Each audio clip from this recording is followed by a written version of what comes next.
ये कभी भी ये सोचधारा खत्म नहीं होने वाले, क्योंकि जब तक गरीब रहेंगे, जब तक ये ऐसा प्रेशर पॉलिटिक्स में कुछ करने के लिए कोशिश किए तो कभी अग्रेसिव रहेंगे, कभी सबमिसिव रहेंगे, मगर ये हिंदुस्तान से एराडिकेट करना इतना आसान नहीं है. दिस इज नॉट कोविड और this is not any other virus, this is an ideology. But CM साहब, इसमें जो सरकार है कह सकती है कि आप डिफेंड कर रहे हैं माओइज्म को. हम लोग डिफेंड नहीं कर रहे हैं सोच को, माओवादी सोच को वो डिफेंड सोच को भी आप अंडरस्टैंड करो. इसीलिए इंदिरा जी ने एग्रीकल्चर सीलिंग एक्ट ला ली. नक्सलवादी ने क्या कहा, गरीब लोगों को जमीन बांटो. जमीन बांटने के लिए हम कानून बनाए, एग्रीकल्चर सीलिंग एक्ट लाए. 1000 एकड़ के जमीन जमींदार जागीरदार के कुछ परिवारों के हाथ में रहा तो पूरा कांग्रेस पार्टी ने खींच ले, बांट दिए. हम लोग पोड़ भूमि 2006 फॉरेस्ट राइट एक्ट ले आकर लागू कर आदिवासियों को हम जमीन बांट दिए. तो जो नक्सलवादियों का आइडियोलॉजी, कोर आइडियोलॉजी को कांग्रेस पार्टी ने एड्रेस की है. इसीलिए नक्सलवादियों का चर्चा कम हो गई. गरीब को घर देना, गरीब को वेलफेयर देना. Basically you are saying the ideology is not going anywhere. अब थोड़ा नीचे हो सकता है, कभी कभी up and down it is there, but you cannot eradicate. That is what I am telling you. That is what my statement. It is not COVID or it is not any other virus. If you are going to give some injection, it is going to clear everything, which is not correct. CM साहब, आपने बात की, you spoke of constitutionality and constitution. हाल ही में on the last 2 days there was a lot of chaos in parliament where the government tabled the 130th constitutional amendment bill. Us bill ke tahat, if a CM, if a minister, prime minister is also in the ambit. Agar if you are arrested for over 30 days for a crime which requires 5 years of prison, you will automatically have to step down. कि आपको कुर्सी छोड़नी पड़ेगी 30 दिन के बाद. Preeti ji, can I quote one issue? Amit Shah ji जब गुजरात राज्य में मंत्री थे, कुछ इल्जाम पे वो अरेस्ट हुआ था, बहुत सारे दिन जेल में थे. वो तो कह रहे थे मैंने खुद छोड़ी कुर्सी. कुर्सी छोड़ने का सवाल नहीं है. बाद में वो केस सुप्रीम कोर्ट ने काट दिए. वो कह रहे थे फॉल्स एलिगेशन. जब अमित शाह जी को अरेस्ट हुए, सुप्रीम कोर्ट केस काटने के बाद, मैं इनोसेंट हूं, मैं इनोसेंट जेल को गया. उनका ही खुद का तजुर्बा है. ऐसे ही इनोसेंट मिनिस्टर्स को, चीफ मिनिस्टर को किसी फॉल्स केस में फंसा दे के 30 दिन अगर जेल में रखे तो उसके बाद वो कुर्सी छोड़ने के बाद क्या होने वाला है? आप ये छोड़ो. दूसरी बात, इतने राज्यों में, बीजेपी राज्यों में करप्शन के कितने लोग हैं, कितने ईडी रेड पड़े? विपक्ष के राज्यों में कितने ईडी इनकम टैक्स रेट्स पड़ रहा है? तो पॉलिटिकल स्कोर सेटलमेंट करने के लिए कानून पढ़ने में अच्छे दिखेगा, मगर कानून को जो इस्तेमाल करने वाले, कानून को जो लागू करने वाले के हिसाब से कानून रहेंगे. तो ये कानून पॉलिटिकल स्कोर सेटलमेंट, विपक्ष के नेता को 30 दिन जेल में रखना कोई आसान, स्मॉल इशू में भी आप 30 दिन जेल में रख सकते. पीएमएलए में 30 दिन तक तो आपको बेल ही नहीं मिलेगी.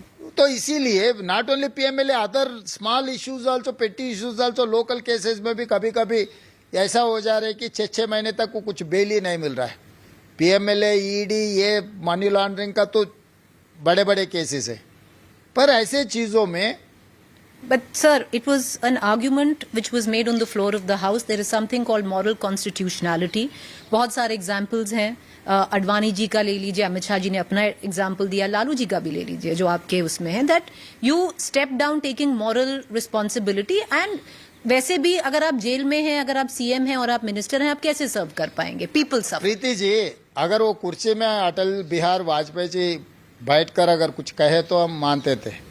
वो कुर्सी में अटल जी नहीं है, अमित भाई है.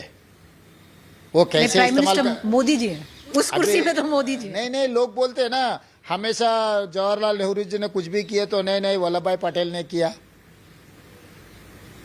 अभी अमित शाह जी ने कुछ किया बोले तो नहीं देश का प्रधानमंत्री मोदी जी है बोलते।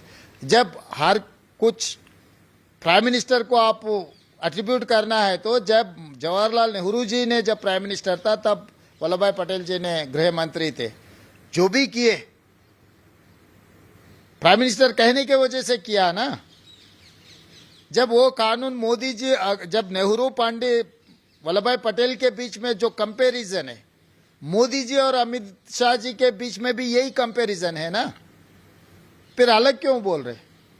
So you're saying if it was Atal Bihari Vajpayee's government, you would have moral constitutionality had some meaning. In this government, it doesn't have any meaning. Is that what you're saying? Yes, लोगों का राय है, ये मेरा नहीं है, BJP वालों का भी। बीजेपी में भी अगर उनके बात नहीं सुने तो ये तकलीफ उठाना पड़ता है, क्योंकि अगर योगी जी ऐसे कुछ मुख्यमंत्री लोग दिल्ली से आदेश मिले तो नहीं माने, तो किसी ना किसी बहाना पे अगर 30 दिन जेल को भेज दिए गया। पर बीजेपी वाले ये भी कह रहे हैं सर कि जो चीफ मिनिस्टर जिन पे बहुत सारे क्रिमिनल केसेस हैं, बहुत लोग आपका उदाहरण देते हैं, 89 क्रिमिनल केसेस हैं, करेक्ट कर दीजिएगा इफ आई एम रॉन्ग। 181 था, 89 हो गए, कम होते जा रहे। पर सारे सीएम्स में सबसे ज्यादा क्रिमिनल केसेस आपके इट ऊपर इज हैं। My medals. अब जवान को बोलते ना वार में मेडल्स मिले, बैज ऑफ ऑनर। हाँ, तो मेरा भी उतना है। मैं पब्लिक लाइफ में थे, everything is in public life cases, it is not any other personal cases. जो जनता के लिए मैं लड़े, विद्यार्थियों के लिए लड़े, वो तब केस केसीआर मुझे स्कोर सेटल करने के लिए, मुझे फंसाने के लिए, सताने के लिए केसेस लगाए। वही केसेस है ना मुझे मुख्यमंत्री बनाए। But the fact is cases हैं, तो वो कह रहे हैं जिन चीफ मिनिस्टर्स पे इतने क्रिमिनल केसेस हैं उनको वरी करना चाहिए इस लॉ का, क्योंकि this is the hour of reckoning अगर ये पास होता है ये बिल। मैं कर्मा फिलॉसफी को ज्यादा मानता हूँ। कर्मा में कुछ है तो कोई नहीं हटा सकते। Are you spiritual sir? Spiritual Religious मतलब or I spiritual? Believe on spiritual. Do you believe, are you religious? It is not religious. I respect my religion. But you're more spiritual. Not most spiritual. I used to Okay. take that. क्योंकि मैं Karma philosophy को मैं ज़्यादा जानता हूँ। मैं छोटे गांव से निकला, मेरा कर्मा में नहीं लिखे तो मैं मुख्यमंत्री नहीं बनता हूँ। तो आगे मैं जहाँ पर भी मेरा जर्नी है, वो लोग कुछ भी समझने दो। जितना भी क्रिमिनल केस, जिस दिन क्रिमिनल केसेस लगाए बीआरएस वाले, तो वो लोग समझे इनको ख़त्म कर दिए। असेंबली चुनाव 2018 में मेरा घर तोड़ के मुझे किडनैप किए, एबीएस कॉर्पस फाइल किए। वो केस में एसपी सस्पेंड हो गए थे, इलेक्शन कमीशन ऑफ इंडिया, मुझे हरा दिए 18 में। तो 3 महीने में फिर मैं लोकसभा मेंबर बनकर दिल्ली आ गए, तो मेरा राजनीति पूरा खुल गए। सो दिल्ली पूरा जान पहचान हो गए। लोकसभा में मेरा नेता लोग मुझे देखे तो कांग्रेस के अध्यक्ष बनाए। कांग्रेस अध्यक्ष बनने की वजह से मुझे काम करने का और ज़्यादा मौका मिले, मुख्यमंत्री भी बन गए। तो किसके हाथ में है ये? You believe in karma? Yes, definitely definitely. नहीं, हर किसी का भी यही है, आप जो करेगा आपको वही मिलेगा। But the bill you think is... It's wrong. Particular the time, the person who is introducing that bill, that is the biggest thing. A political row has erupted in Karnataka over Banu Mushtaq being invited to inaugurate the Dasara festival in Mysuru. The Congress government's decision to invite the renowned writer and activist has sparked a BJP backlash, not just because of Mushtaq's religious beliefs, but also her past comments. More on this in our next report.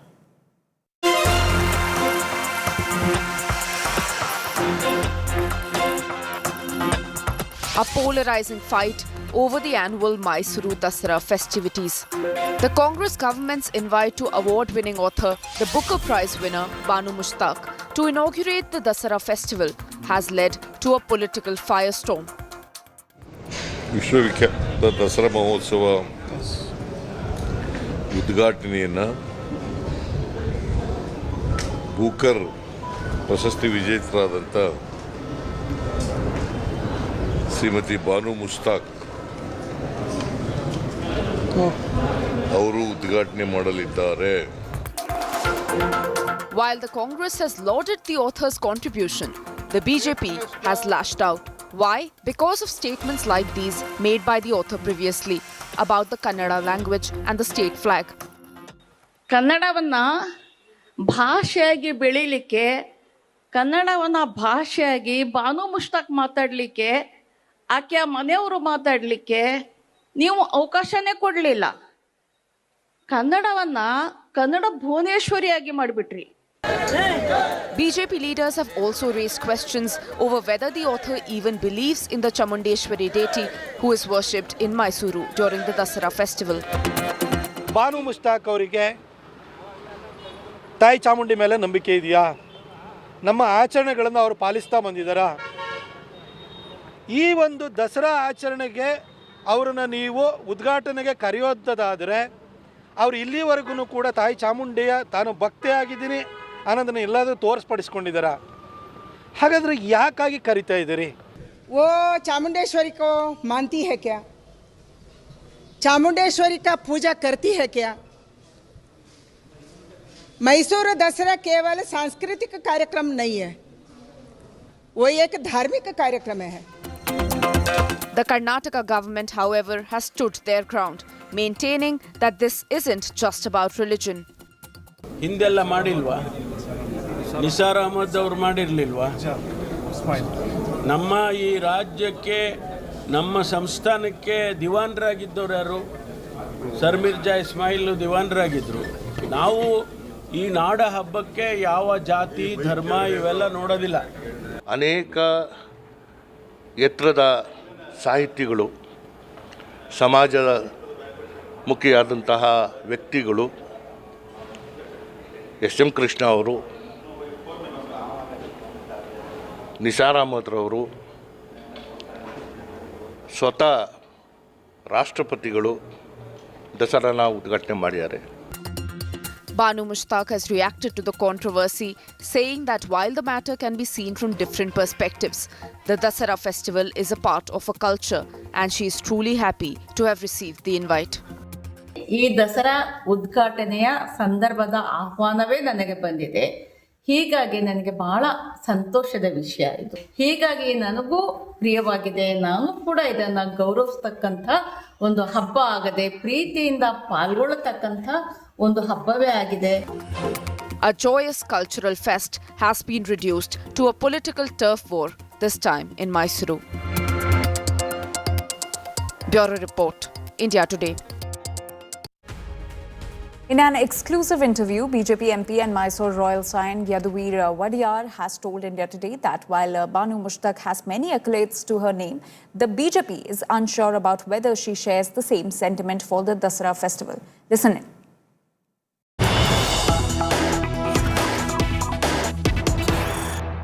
What is your take on Banu Mushtaq being chosen as a chief guest? Well, her literary accolades, nobody is in doubt about. And furthermore, as I have mentioned before, she has helped a lot of Muslim women by allowing, or rather advocating for them to be allowed entry into mosques. And she has also, of course, advocated for equal rights for them amongst all other Bharatiya women as well, which are all laudable initiatives. But we also have to, if one side these are laudable initiatives of hers, we have to weigh it against also some of her sayings, which in 2023 have come to light recently, of her, essentially insulting our Kannada flag by saying that it is, part Arshna and part Kesari, part that is yellow and orange, and then saying that there is a photo of Thai Bhuneshwari on the stage, and so she feels unwelcome. So these are all, aspects which have come to light, which have obviously not been in line with our sentiments, given the fact that this is a dharmic festival at its core and originates from the 10-day dharmic festivities that have been conducted for over 400 years by my own family, and then extending, many centuries if you take the other rulers of our state from which we've inherited it as well. So giving all of these light and these new videos of her coming to light, obviously we've had to retake our stance. And furthermore, I think she should make it abundantly clear that she honors this tradition and that she is very much not going to hurt anybody's sentiments in participating in the Dasara festival. And with that, it's a wrap on this bulletin. But on the other side, we'll get you more on Trump's tariff that will come into effect in India from tomorrow. Prime Minister Modi has given assurance to Bharat as India braces for Trump's tariff impact.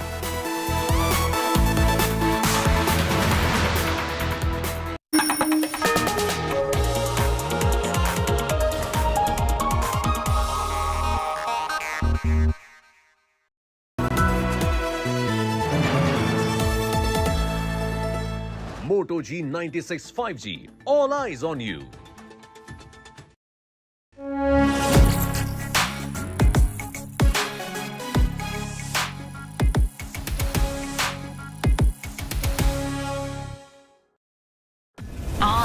How is he always winning? Gotta have some spin, never bending, dripping, like so clean. Moto G96 5G. Eyes on you. Hello, Moto.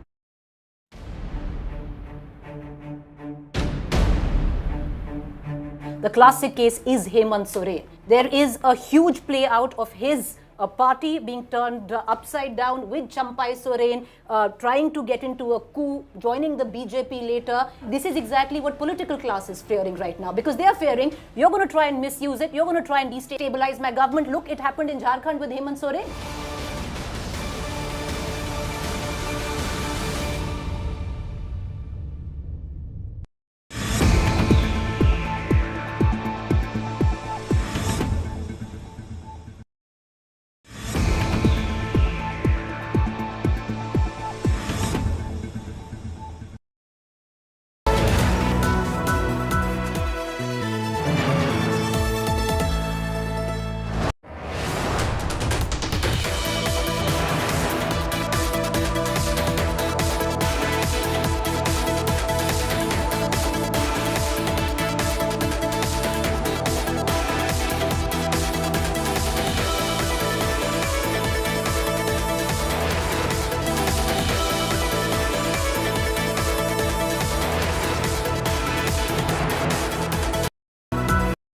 G96 5G. All eyes on you.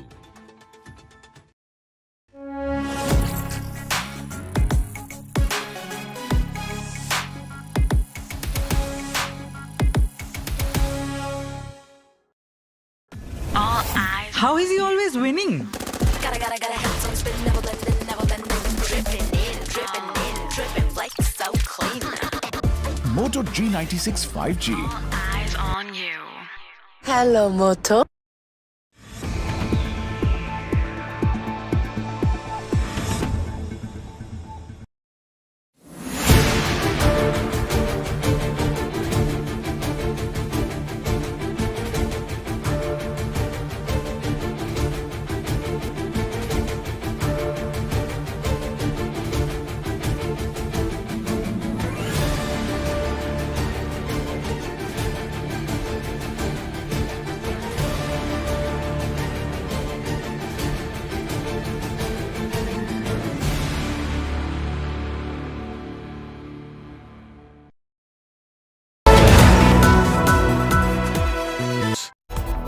The bold look of Kohler.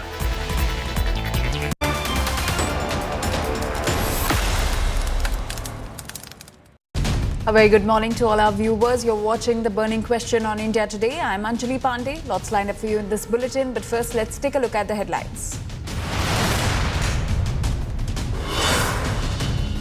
24 hours to go for Trump's tariff. Prime Minister Modi's assurance to Bharat says we'll find a way out. Also highlights economic selfishness. India braces for Trump's tariff impact. Trump issues 25% tariff on India notice.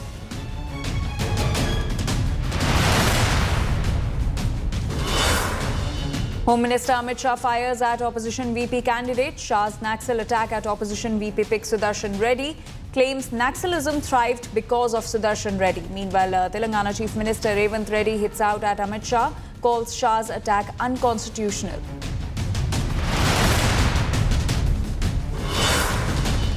Telangana starvation horror, dowry greed claims another life. Denied food, forcefully confined, denied from meeting parents. Dowry demand despite gold and cash in-laws passed it off as ill health.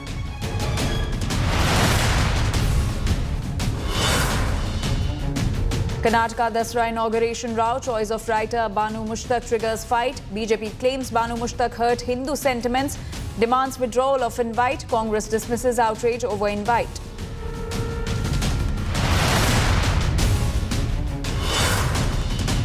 Trump says China has to give US magnets or face 200% tariff. China is increasingly sensitive about rare earths and its control over supply.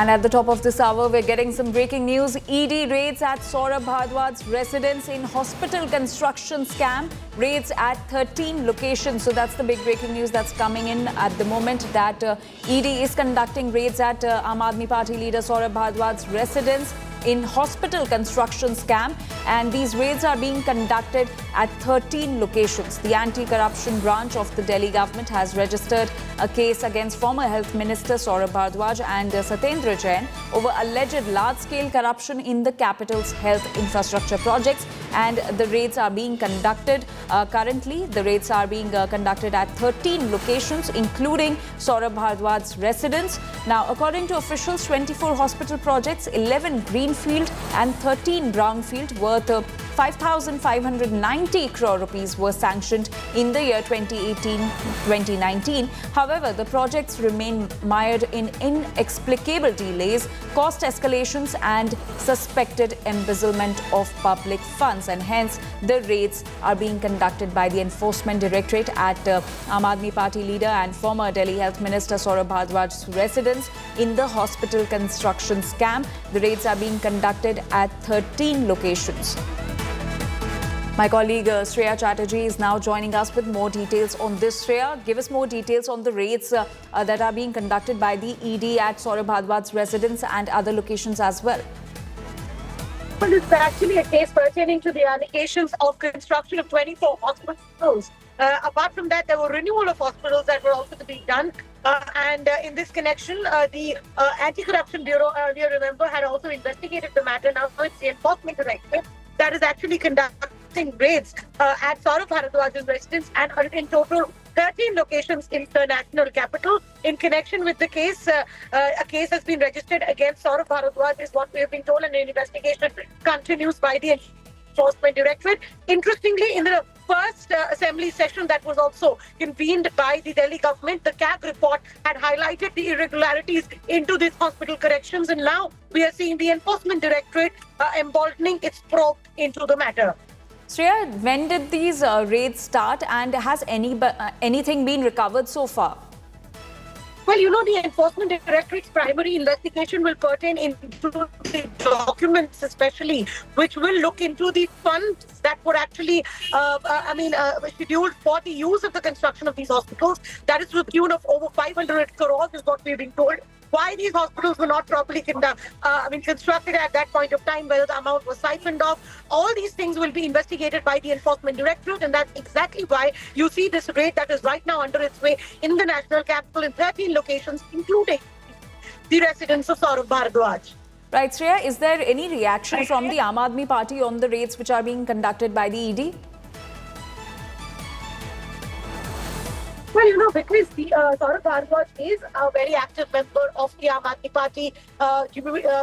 Clearly, this is an action again. Something that is going to be a scare factor for the Aam Aadmi Party, because in the past as well, they have seen scores of investigations against them. Remember, the liquor excise policy ghost is still haunting them. Amidst that, another investigation actually pertaining to its leader is something which is clearly a new signal for the Aam Aadmi Party. But this is something which was on the paper, because after that CAG report and the investigation that is being done by the Enforcement Directorate, it is only correct that we will see the Aam Aadmi Party respond in a short time, because in all such cases we have seen the Aam Aadmi Party, whenever the Enforcement Directorate has conducted any raids, they have come out with their reactions. So we are awaiting the same.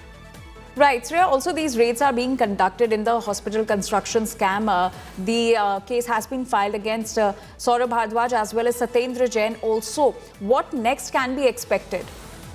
Well, if I just highlight the reason the investigation is being done, remember, during the tenure of Saurabh Bharadwaj as health minister, as well as when Satendra Jain was there as a health minister, during that tenure of the Aam Aadmi Party, there were issues about how constructions had to be done at greenfield plots for hospitals that are new hospitals to be constructed. Apart from that, there were existing hospitals where infrastructure renewal projects were also ongoing. Now, regarding that, a fund allocation was to the tune of more than 500 crore is what we've been told. However, that wasn't utilized is what the investigation is right now hinting at. The initial investigation, I believe, was done by the anti-corruption bureau.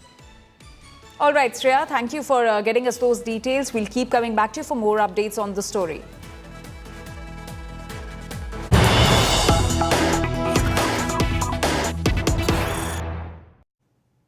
And we're now getting some more breaking news. Another dowry horror from the state of Madhya Pradesh. 23-year-old wife attacked with hot knife. This particular incident being reported from Khargone in Madhya Pradesh, where a 23-year-old newly married woman has been attacked with a hot knife. Burn marks visible on the back and both hands and legs of the woman. We are showing you the visuals. And when she screamed, accused put a hot knife in her mouth. Accused husband was also demanding dowry. The woman somehow managed to escape and called her father. So these are the visuals, the three cases, the horrifying cases of dowry that are being reported from different parts of the country. First it was Greater Noida, then Telangana, and now this fresh case of dowry-related torture coming to the fore from Madhya Pradesh. This incident is being reported from Khargone in Madhya Pradesh, where a 23-year-old newly married woman was attacked with a hot knife by her husband. Burn marks are visible on the back and both hands and legs of the woman. Also, we are showing you the visuals on your screens right now. On the right, you can see the burn marks on her body. And when she screamed, the accused husband put a hot knife in her mouth. These are some horrifying details emerging in this shocking case of dowry-related torture being reported from the state of Madhya Pradesh. The accused husband was also demanding dowry. The woman somehow managed to escape and then called her father. So first, it was Greater Noida, where the wife was burnt alive by her husband and her in-laws. Then it was Telangana, where the wife was starved till death. And now this case being reported from Madhya Pradesh, Khargone, where a 23-year-old newly married woman was attacked with a hot knife.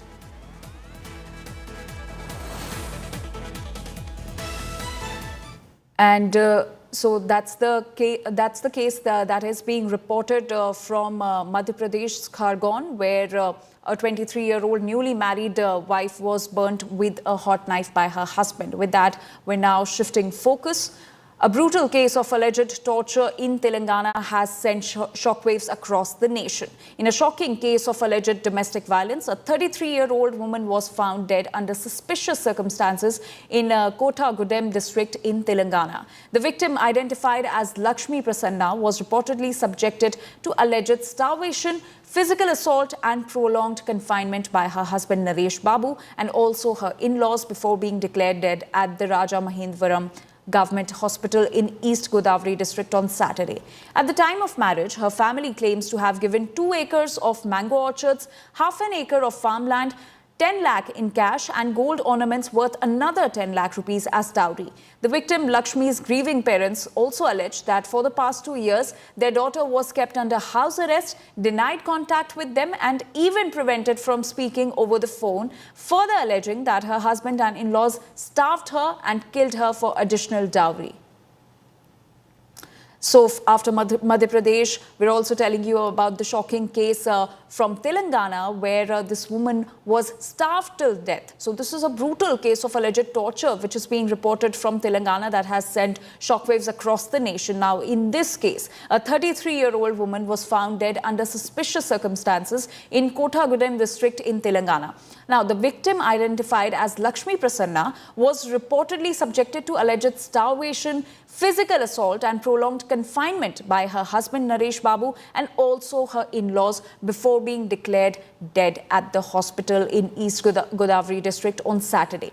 Now, what her family claims is that at the time of marriage, they had given 2 acres of mango orchards, half an acre of farmland, 10 lakh in cash and also gold ornaments worth another 10 lakh rupees as dowry, and there was fresh demand for dowry due to which she was starved to death.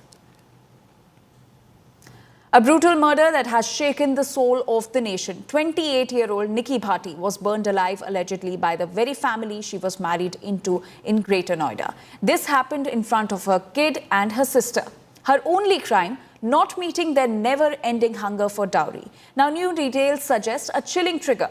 Instagram reels made by Nikki and her sister to spread the word on her beauty parlor. Watch this report for the complete story.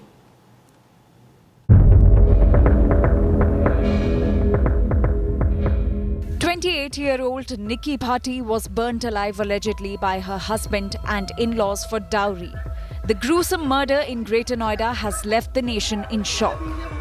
The police have arrested the husband Vipit Bhati and his parents. Nikki and her sister Kanchan married the brothers Vipit Bhati and Rohit Bhati in 2016. According to sources, the husbands disapproved of the reels posted by their wives on Instagram.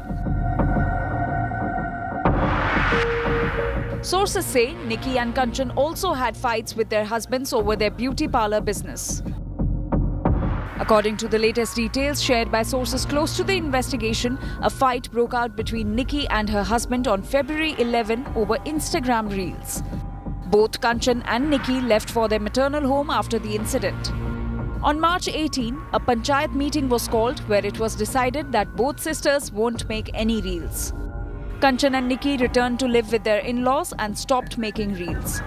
But after a few days, a fresh fight started after the sisters began uploading reels on Instagram.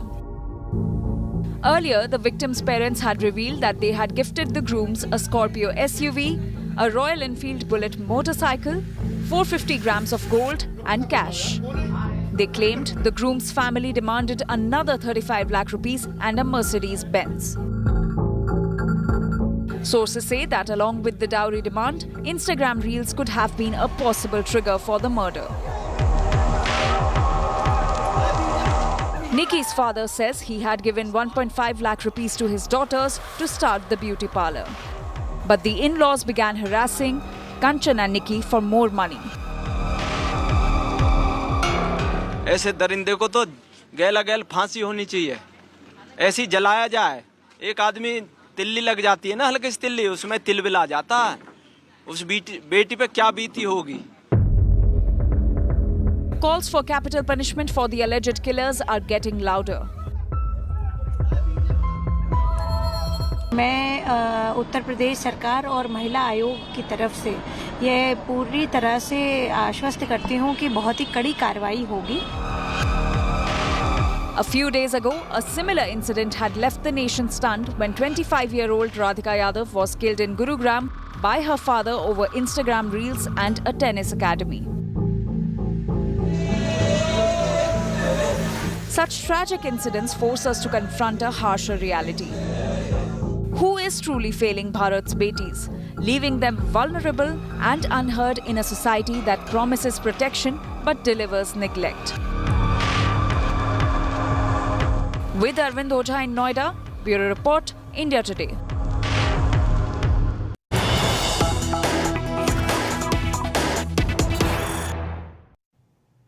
And we're now getting some breaking news from the state of Kerala. Guru Vayur temple purification ritual. Non-Hindu vlogger Jasmine Jaffer made reels in the temple. The Guru Vayur temple pond will be cleansed now. The temple authorities say that a law has been breached and the pond turned impure because of the non-Hindu influencer. And the Kerala temple bars non-Hindus from the pond, and the temple board has now filed sacrilege complaint against the influencer. The influencer Jasmine Jaffer meanwhile has deleted the reels and has also issued an apology. So That's the breaking news that's coming in from Kerala's Guruvayur temple, where purification ritual will be performed in the pond as a non-Hindu vlogger, Jasmine Jaffer, made reels over there. My colleague Shibimol is now joining us with more details regarding this entire matter. Shibimol, over to you.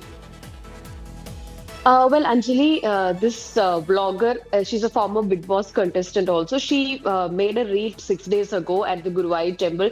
In the reel, we can see her washing her feet at the pond. So that is what has caused trouble. That is what has caused controversy. What the authority is saying is that that pond has been, has turned impure because firstly, there is restriction on shooting reels, and secondly, non-Hindus are not allowed to enter the temple premises. So, citing both these reasons, they first filed a complaint against her, and now considering that the Hindu sentiments, religious sentiments might have been heard, they have decided to conduct the purification rituals. Now this took place 6 days ago, so that means the puja of 6 days will be repeated, and also there will be 18 sets of other pujas that's going to take place, is what we are understanding. So there will be restrictions for the devotees today till afternoon. The puja rituals will start from started from morning and will end in the afternoon. So there will be restrictions, is what we're understanding. Jasmine has issued an apology saying that she had no idea that there is such restrictions involved in the temple, and that's why she also apologized, saying if I hurt anybody with this action, then I apologize. The reel was also deleted. Basically, for all the major pujas, Lord Krishna is bathed in that pond. So that is why the authorities say it's now turned impure, because there's since decades there is restriction as far as the non-Hindus are concerned. So that is why this purification ritual is going to take place. In a long time, we've not heard something like this. But the temple, just like Sabarimala and Padmanabha Swami temple in Kerala, Guruvayur temple is the other most prominent temple with devotees from different parts of the country and even from outside the country coming to visit. So as far as a prominent temple is concerned, it's a very prominent temple. That's what I was mentioning. So that's what the authorities have informed. A formal complaint has also been lodged, and based on the court's directive, the police will take legal action, is what we're understanding. Shivamol, as you were mentioning that the temple bars non-Hindus from entering the premises, but is there any checking mechanism that is in place to check if the visitors are Hindu or non-Hindus? Well, officially there's no such system, but usually if they see your name or something, they usually, if you have a bit of a non-Hindu name, then we have seen incidents where, these authorities have checked their religious background and all of that. But otherwise, there's no formal system there that checks your religious background. But since she's a very popular person on social media, and her name itself reveals her identity, her religious identity, is how this landed her in trouble. Earlier, some of the prominent musicians and some prominent artists from various interests who have expressed their desire to enter temple were also banned from entering the temple. So it's been an age-old tradition, in fact, in the state as far as Guruvayur temple is concerned. Right, Shibimul, do stay with us. Let's take a look at the reel that was posted by the influencer Jasmine Jaffer.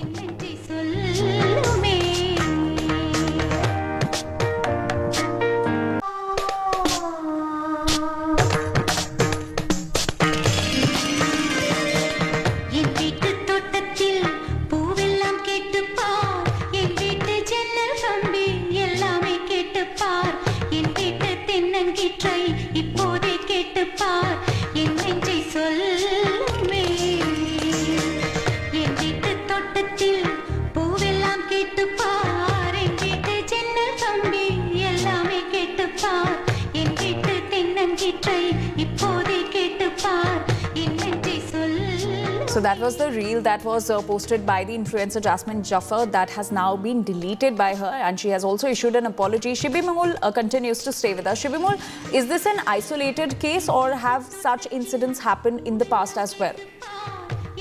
Well, in the recent past, no such incidents were reported. But like I pointed out earlier, some prominent, musicians and some prominent artists from different religious background have expressed their desire to enter the temple. They tried to enter the temple also, but they were blocked and they were not allowed to enter.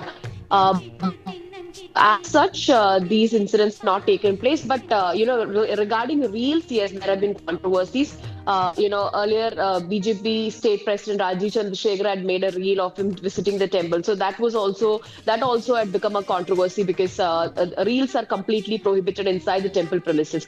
But as far as a non-Hindu entering the temple and making a reel and washing their feet at the pond, in the recent past we have not had such any sort of such incidents. It's a new incident, and the reel had gone viral also, with many questioning her of what made her enter the temple when it's an age-old system in place, when people almost everybody in the state knows that non-Hindus are not allowed inside the temple, unlike other temples. There are many Shivamol, do temples stay in with us. Kerala. We're now being joined by activist Rahul Ishwar on the broadcast. Mr. Ishwar, a very good morning to you. So this incident being reported from Kerala's Guruvayur temple, where an influencer shot a reel inside the temple. It is also pertinent to note that the influencer is a non-Hindu, and non-Hindus are barred from entering this temple premises, where now the purification rituals will be performed. Your reaction?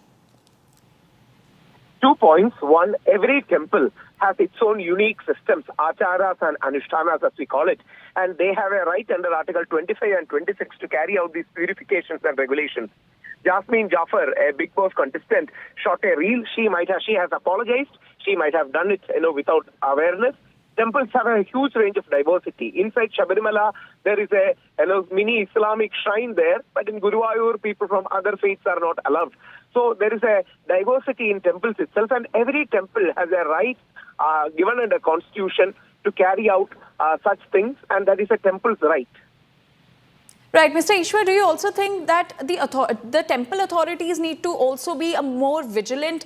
There should be a proper checking mechanism. If non-Hindus are barred from entering, it should be checked at the entrance only. And in fact, shooting reels is also prohibited inside the temple premises. So there should be prominent signages, boards inside the temple informing the visitors about the same. This in effect happened in temple pond, where she was dipping her leg in the temple pond, and according to the systems, we follow agamas and all. According to the systems, means non-believers who are coming here will disturb the particular energy of that ecosystem. That's the reason why it's a part of a belief system. It's a part of agama. See, millions of people come to Guruvayur. Guruvayur is one of the most highly visited temples in Kerala and India itself. So sometimes such kind of things may happen. I think nothing is in bad blood. Everything is resolved. That lady has apologized, and temple is carrying out purification rituals. Nothing beyond should be taken, and things are okay here. There are some restrictions for devotees to visit until today afternoon. Beyond that, everything is okay.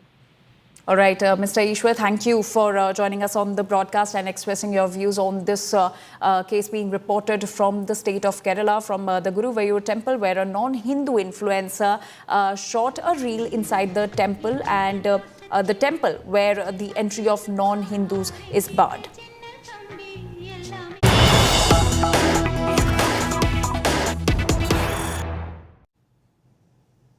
And we're now getting some more breaking news. Massive showdown over Assam eviction drive. Chief Minister Himanta Biswa Sarma hits out at activist Saida Hamid. Says people like Saida Hamid, a close confidant of the Gandhi family, legitimize illegal infiltrators as they seek of realize Jinnah's dream of making Assam a part of Pakistan. Today, Assamese identity is on the brink of extinction because of the tacit support of people like her. But we are the sons and daughters of Lachit Barphukan.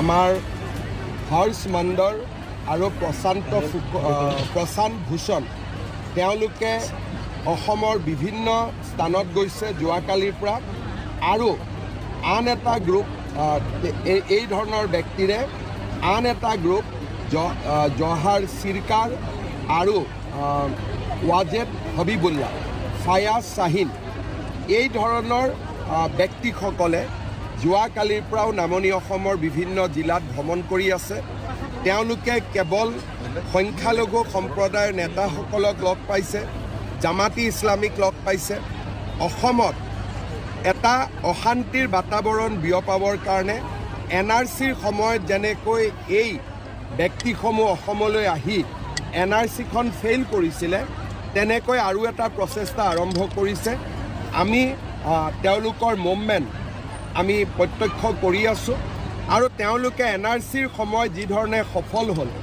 এইবাৰ যাতে সফল হ'ব নোৱাৰে तार बाबे सरकारे काढ़ा दृष्टि रखी। बांग्लादेशी बोलने में क्या गुनाह है? अरे भाई बांग्लादेशी भी तो इंसान है। अरे दुनिया इतनी बड़ी है, बांग्लादेशी भी यहाँ हो सकते हैं। किसी का राइट डिप्राइव तो नहीं कर रहे।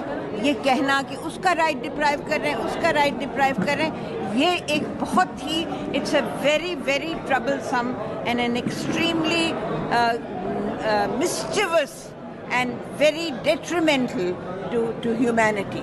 अगर ये सरकार समझिए ये एक कत्ले आम है और अल्लाह ताला भगवान गुरु कभी इसको माफ नहीं करेंगे. And my colleague Tapas Sen Gupta is now joining us on this story. Tapas, after Saida Hamid's shocking remark that illegal Bangladeshis should be allowed to stay in Assam, now a stronger rebuttal coming to the fore by Assam Chief Minister, who has hit out at Saida Hamid's remark and has also highlighted her closeness to the Gandhi family. Oh, well, yes, absolutely. Himanta Biswa Sarma has been speaking regarding certain people who have been roaming around in Assam, and especially with focus in the lower part of Assam. We know that the Assam government is carrying out illegal immigrant drive, especially against illegal Bangladeshi who have illegally entered and settled in Bangladesh over a period of time. And now what the Chief Minister of Assam has clearly stated that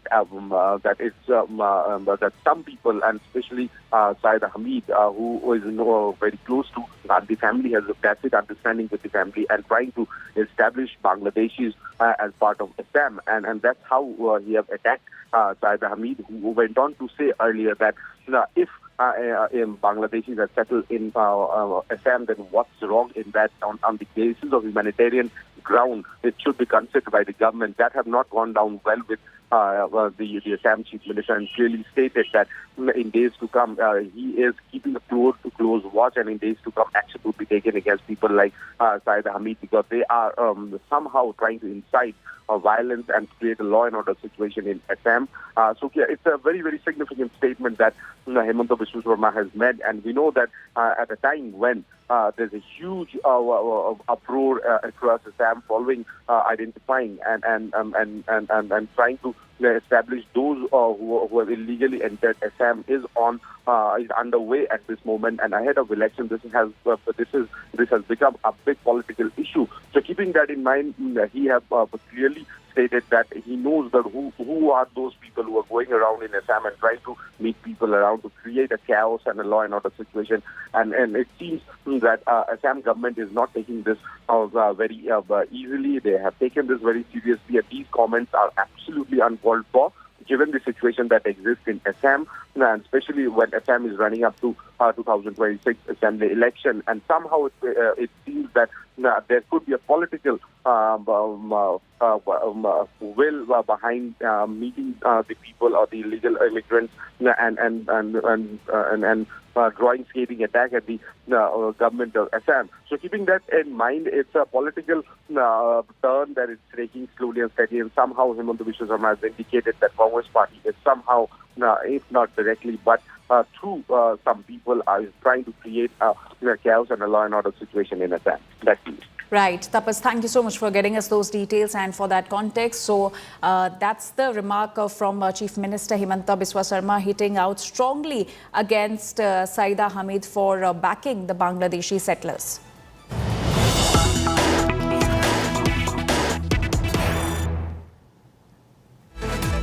So these are the visuals from Bihar, where the Jan Adhikar rally is underway. Rahul Gandhi, you can see in the visuals, Rahul Gandhi in the Yatra, the Jan Adhikar rally being underway in the state of Bihar. These are the live visuals of the rally. Madhubani, that is the Mithilanchal belt of Bihar, and from Madhubani it will be halting in Darbhanga. It is to be seen at 7 p.m. in the evening, when there is to be there's going to be a big rally in Madhubani. Whether Priyanka Gandhi Vadra will also make similar allegations like Rahul Gandhi, or will she be focusing on Bihar specific issues? With video journalist Madan Prasad, this is Amit Bhardwaj reporting for India Today from Supal.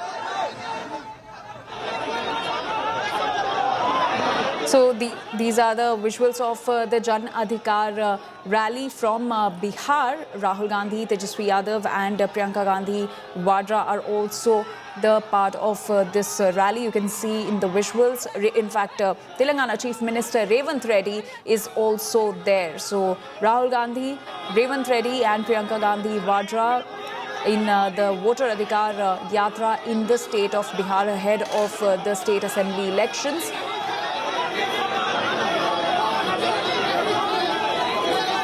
This massive rally being carried out by the Congress party in the state of Bihar. This is the Voter Adhikar Yatra. Remember, Rahul Gandhi and Tejaswi Yadav had been carrying out this yatra since the last week, and now today there is this mega rally in Madhubani in Bihar, where Priyanka Gandhi Vadra and Revanth Reddy, the Telangana Chief Minister, are also taking part. These are the visuals from Bihar's Supaul, where this rally is being carried out.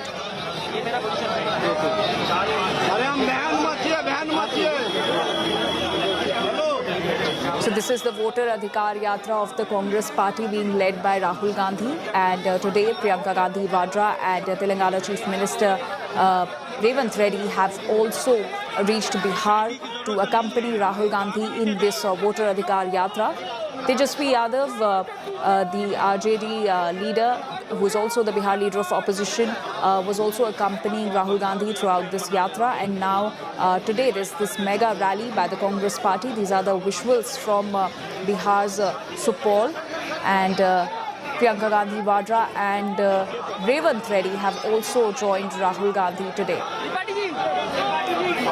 So Rahul Gandhi, Revanth Reddy and Priyanka Gandhi Vadra in Voter Adhikar Yatra, and these are the live visuals from Bihar Supaul. The Congress MPs are busy taking out voter rights yatra against the special intensive revision process ahead of the state elections in the state. And my colleague Mausami Singh spoke with Congress MP KC Venugopal. Let's listen in. Priyanka Gandhi is also going to be there today. And several opposition leaders, I believe, are going to be in the yatra in the next few days. Of course.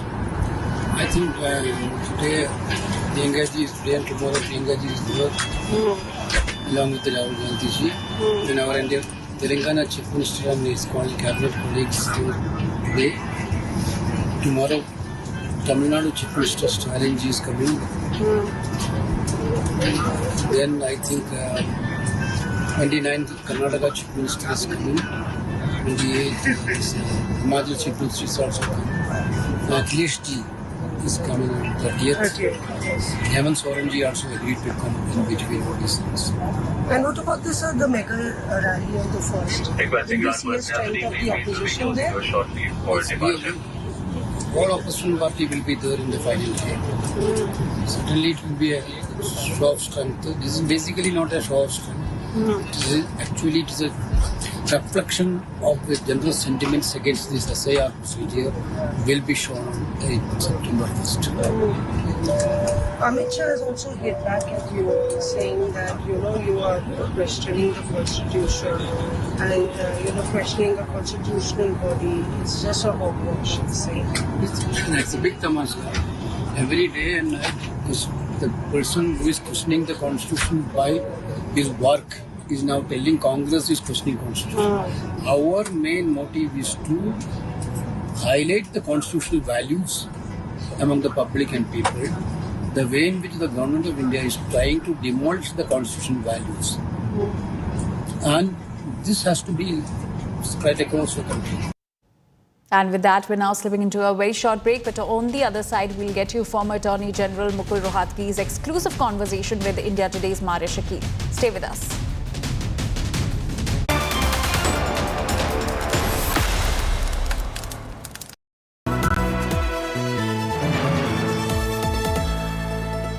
Moto G96 5G. All eyes on you. I choose a world where we dream, and the limit is the sky. And this world is my home where I'm living my best. Mindfully crafted home decor fabrics. Sansar, a D-Decor brand. Live consciously. Mangaldeep, दिल से करो बात भगवान के साथ। मंगलदीप धूप cons 2 गुनी खुशबू के साथ दे पूजा का बेहतर अनुभव।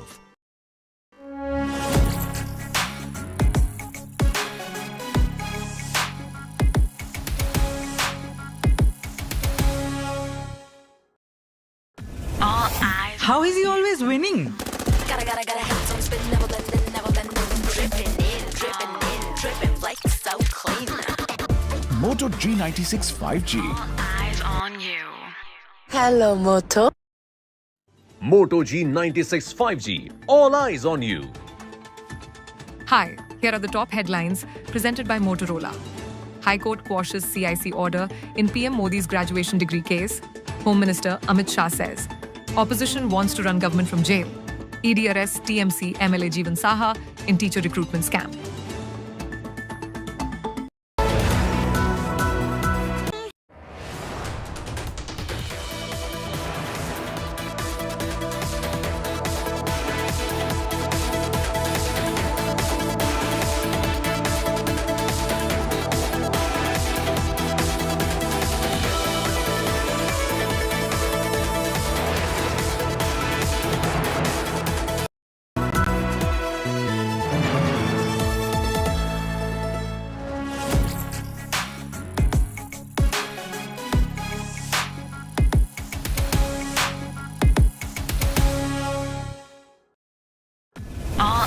How is he always winning? Gotta have some spin, never bending, dripping in, like so clean. Moto G96 5G. Eyes on you. Hello, Moto.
Make your media plan smarter with India Today Live TV on your connected devices.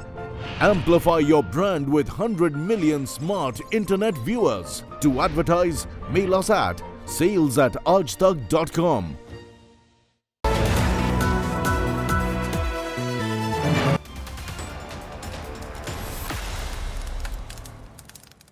Mr. Rohadgi, of course, there's a lot of political debate which is going on with regards to this bill, which is now before the Joint Parliamentary Committee.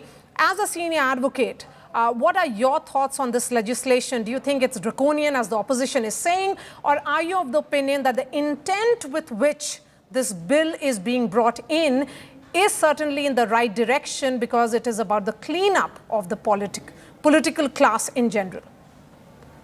See, Maria, my first impression is that the legislation is an attempt to clean up the politics and the politicians of this country. There are large number of cases where, politicians are in jail, and we saw in the case of Delhi that files were being signed in a jail or from a jail cell, etc. Now it is obvious that it is inconceivable that a government can be run from jail, that too by an important minister or a chief minister. So the law is welcome, and the law only says that if a person is in custody for 30 days or more, he will lose his ministership. Well, once he gets bail, he may have a right to come back as a minister should the chief minister want him back. So it's really a temporary kind of a situation. It's not a permanent situation like saying that if you're in custody for more than 30 days, you are damned forever and you can never be an MLA or you can never be a minister. That would be draconian. But this is only a temporary kind of a situation of 30 days or 40 days. There is too much halavaloo about it. Okay. And I don't think that, it's like making a mountain out of a molehill. Okay, Mr. Rohatgi, the opposition says that there have been multiple instances of misuse of agencies, the Enforcement Directorate, the CBI. And if you look at this data, which essentially says that there have been 13 instances of sitting ministers being detained by either the ED or the CBI, and most of them have ended up spending 30 days in jail. So this essentially looks at some kind of legislation which is being brought in to politically target opposition because it gives a lot of power to the executive and perhaps create some kind of anarchy in states to topple governments which have been democratically elected by the people. See, Maria, possibility of misuse does not make the law invalid. That is settled legal position. Now, if it is found that in some cases the ruling government is trying to put opposition ministers in jail, etc., well, then you have courts, don't you? You can go to court and the court grants you bail. All opposition ministers or MPs or MLAs have got bail.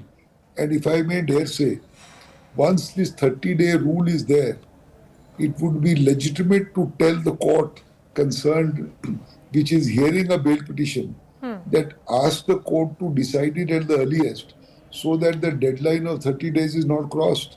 I mean, it would in fact help a detainee in trying to get an early hearing as opposed to, the bail taking a few months or 6 months or 8 months.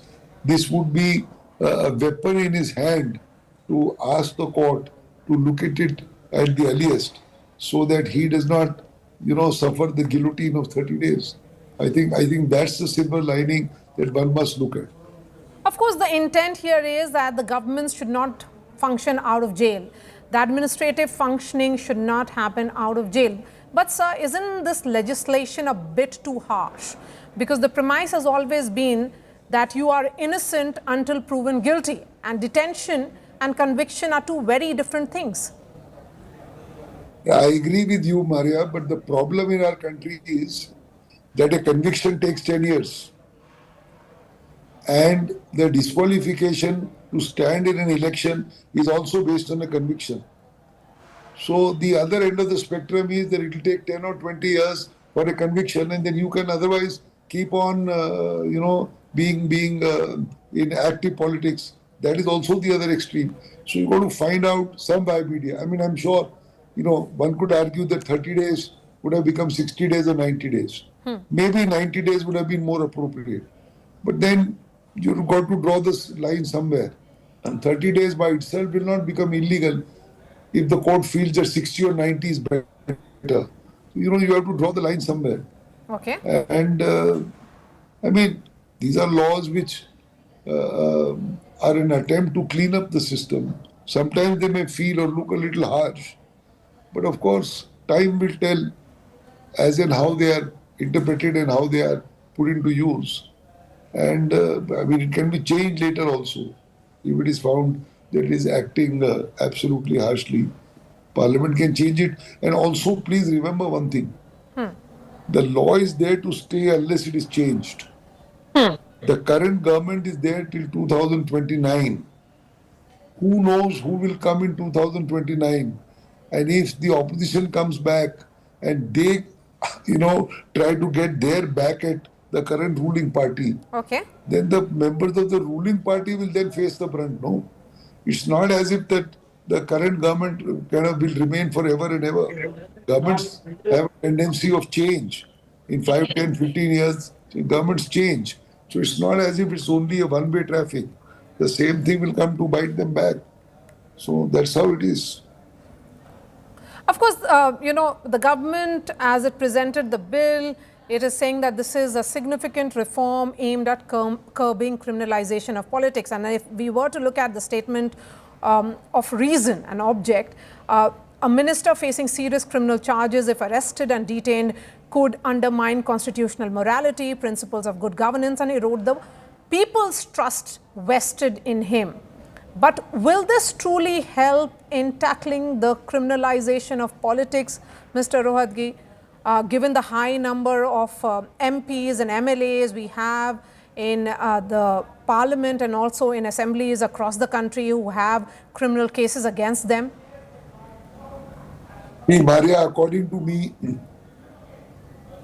having a law saying that only on conviction an MP or an MLA is going to be disqualified, I think that is also too relaxed or lax a position.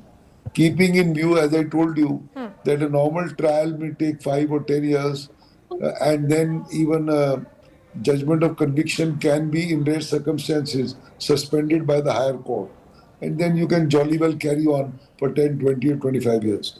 According to me, keeping in view the long delays in our system and reaching the end of the road of conviction, taking so long, maybe one needs to have a look at the election law and find an intermediate point at which the disqualification will occur.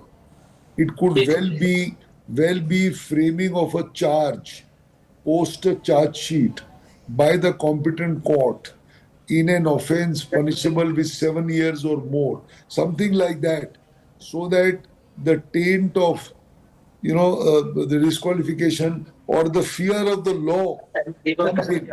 I mean, if you are going to look only at a conviction after 10 years or 15 years, then there is no fear of the law.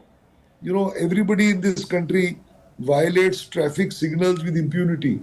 But the same person who travels and goes abroad and drives a car in the US, he will dare not, violate a traffic signal because of harsh and swift penalties. Therefore, you need to have the fear of the law.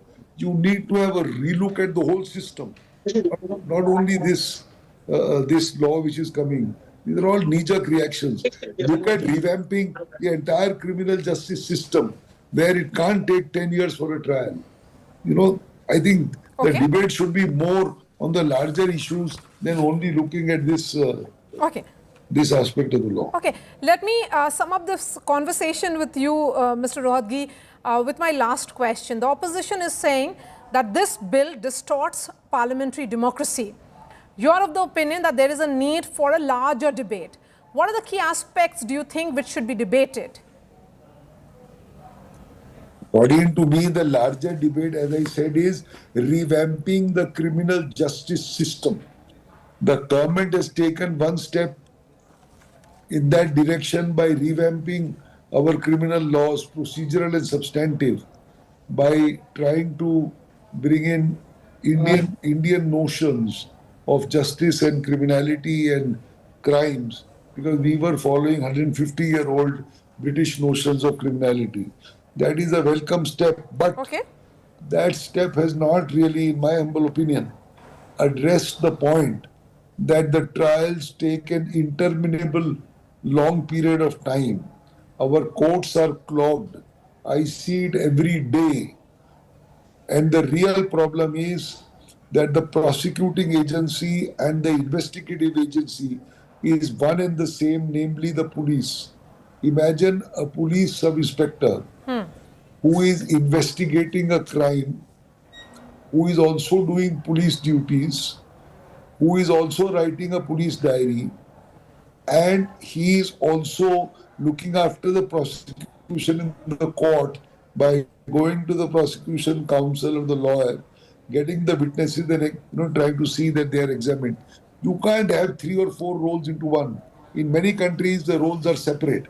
So you have to start from that. You must have a separate prosecution agency, specialized, a separate investigative agency, specialized, and a normal police for policing affairs in the city or on the roads. You start with that and then try and tell the court that we are swiftly investigating. I can tell you, Maria, that I am doing cases where investigation is not complete for 10 years, 12 years. Okay. If you can't complete investigation in 10, 12 years, you are going to start framing of a charge after 10 years. God knows how many witnesses are available, how many are alive, how many will remember what happened. So therefore, it's a complete pitfall. You have to start from the beginning, strengthen up, shore up the system, and then only there will be some fear of the law. And then all these laws will fall into place.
It was a dramatic opening round of men's singles in US Open featuring Russian tennis player Medvedev and France's Benjamin Bonzi.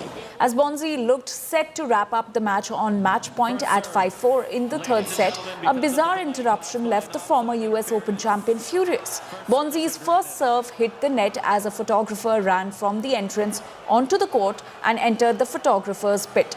The chair umpire handed Bonzi another first serve and Medvedev was not happy. He argued with the match official and then joined the crowd in boos. The chaos went on for 6 minutes, after which Medvedev made an insane comeback, saving a match point and winning the set in a tiebreaker. Medvedev then blanked Bonzi 6-0 in the fourth but ended up losing the fifth set and thus the match. But the drama didn't end there. Medvedev lost his cool after letting go of the match and ended up taking his anger out on his racket. He smashed the racket multiple times against the bench, even injuring his hand in the process. It was his third straight first-round exit at a slam. His only win at a major this year came in the Australian Open first round, where he lost the next match. Bonzi got him at Wimbledon.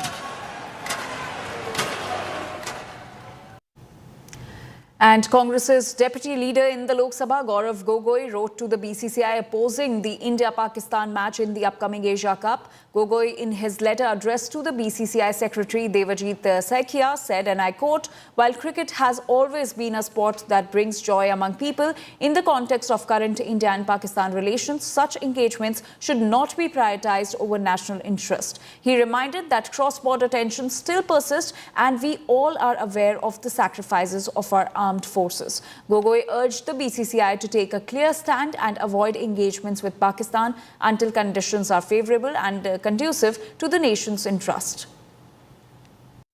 And with that, it is a wrap on this bulletin. Thank you for watching India Today. For more news and updates, you can log on to indiatoday.in. You can also download the app.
Oh, sorry.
Powered by Veka, India's largest selling UPVC window.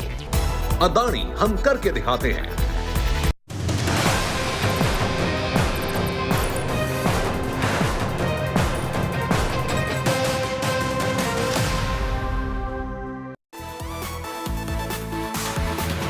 Nikki, Lakshmi, Khushbu, Sanju. Every dowry attack on a beti is a national shame.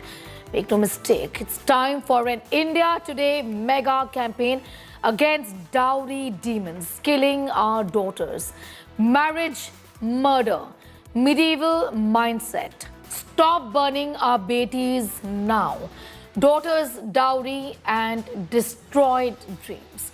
Change the mindset, save our betis. Make our daughters' futures safe. The ugly dowry lust.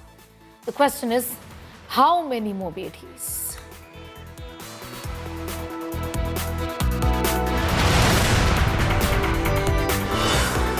Let's begin with the headlines. 24 hours to go for Trump's tariff. Prime Minister Modi's assurance to Bharat says we'll find a way out. Highlights economic selfishness. India braces for Trump's tariff impact. Trump issues 25% tariff on India notice.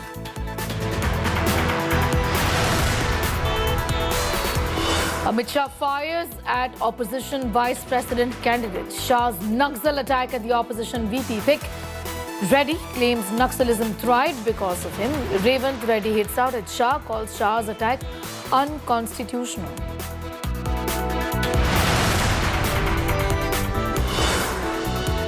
ED raids ex-Delhi Mantri Saurabh Bhardwaj. Raids in connection to 5,000 crore hospital scam in Delhi.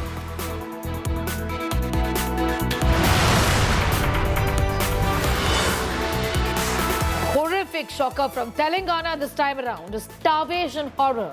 Dowry greed claims yet another life. Denied food, forcefully confined, denied from meeting parents. Dowry demand in spite of gold and cash.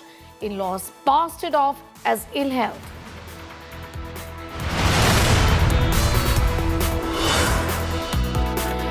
Karnataka Dasra inauguration controversy. Choice of writer Banu Mushtaq triggers a fight. BJP claims Banu Mushtaq hurt Hindu sentiments, demands withdrawal of invite. Congress dismisses outrage over this invite.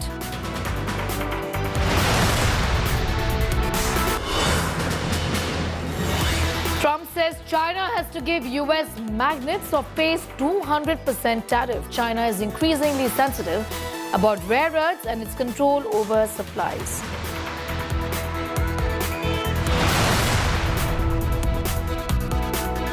Top story at this hour, and we are not losing sight of this big story that we are tracking. 79 years since our nation gained independence.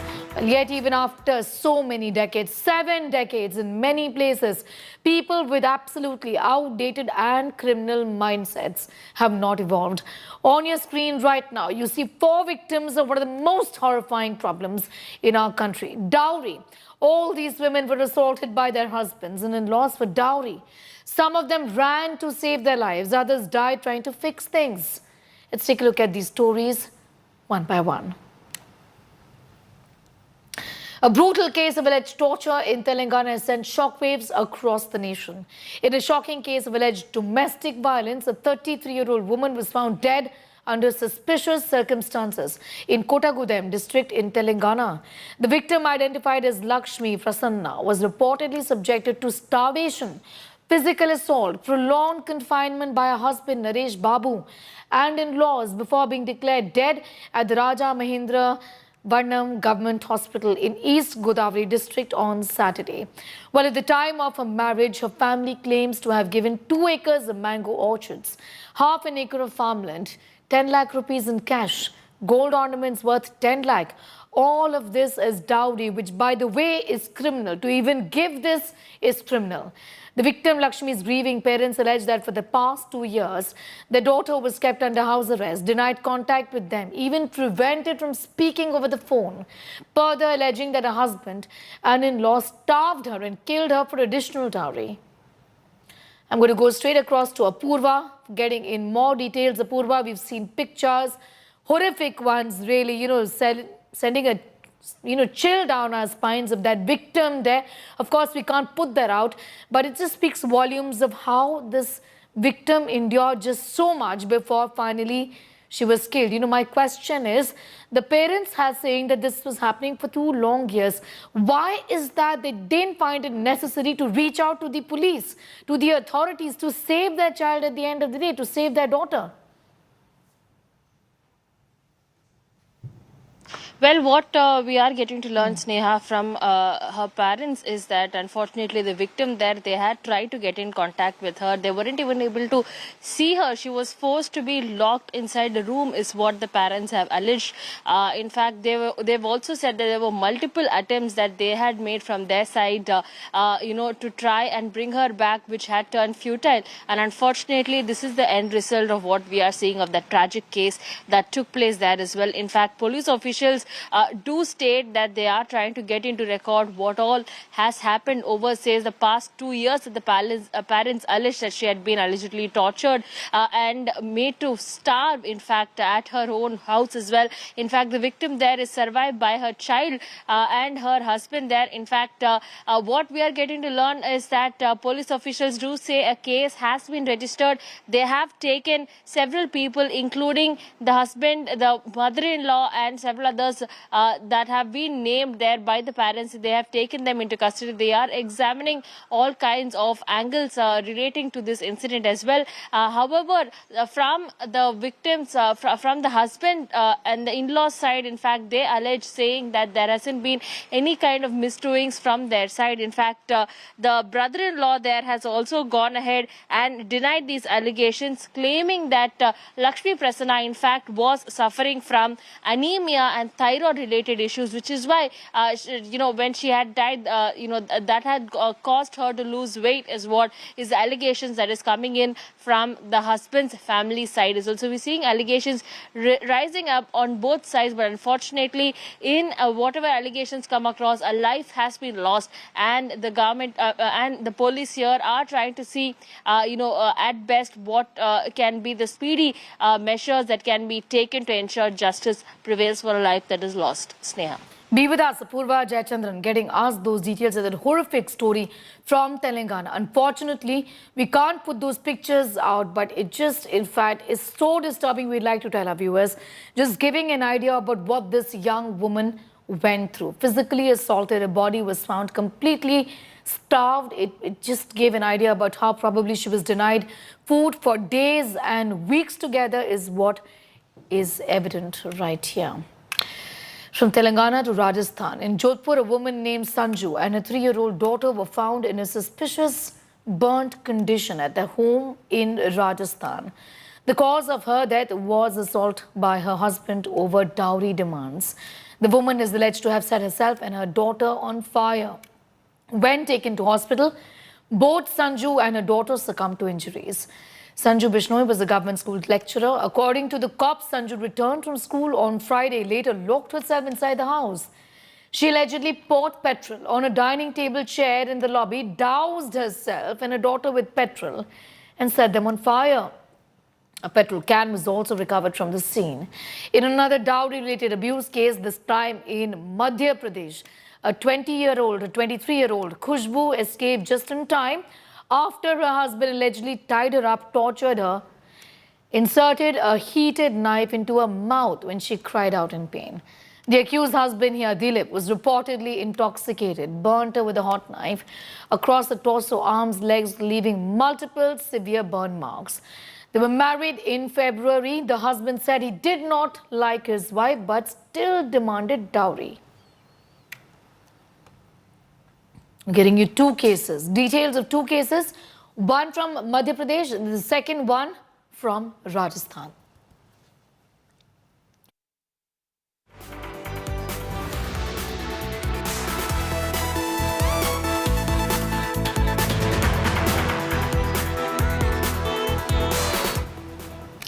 Cases of abuse and dowry demands that have led to these horrific cases that we're reporting on. One from Madhya Pradesh, the other one from Rajasthan. We also told you about the case in Telangana. In Jodhpur, a woman set herself and a child on fire, frustrated, and also, in fact, completely cornered after repeated torture and dowry demands from her husband. She decided to take her life and her child's life as well, her daughter's life as well. In Madhya Pradesh, a 23-year-old woman by the name of Khushbu was also tortured by her husband who was intoxicated. He tied her up, tortured her, inserted a heated knife into her mouth when she cried out in pain. The accused husband here, Dilip, was reportedly intoxicated, burnt her with a hot knife across her torso, arms and legs, leaving multiple severe burn marks. They were married in the month of February earlier this year. The husband said he did not like his wife, but he chose to demand dowry, and that was not forthcoming. He decided to torture her the way he did.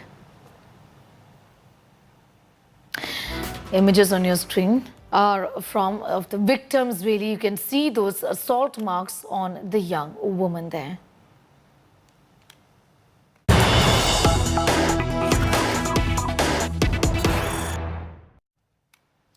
More news coming in, and this has got to do with the Nikki murder case. When Nikki was taken, in fact, to Fortis Hospital, this is what we are learning. It's a big revelation.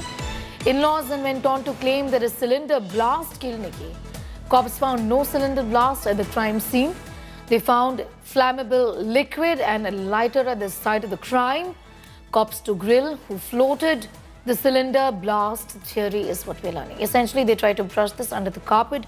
Arvind Oja has been tracking those details. Arvind, ये बोला गया था परिवार वालों की तरफ से कि सिलेंडर ब्लास्ट की वजह से जो विक्टिम है वो मारी गई हैं और पुलिस ने कहा है कि क्राइम सीन पर कोई सिलेंडर नहीं था और ये वीडियो जो है ये दिखाता है कि ये स्टोरी ही कुछ अलग है।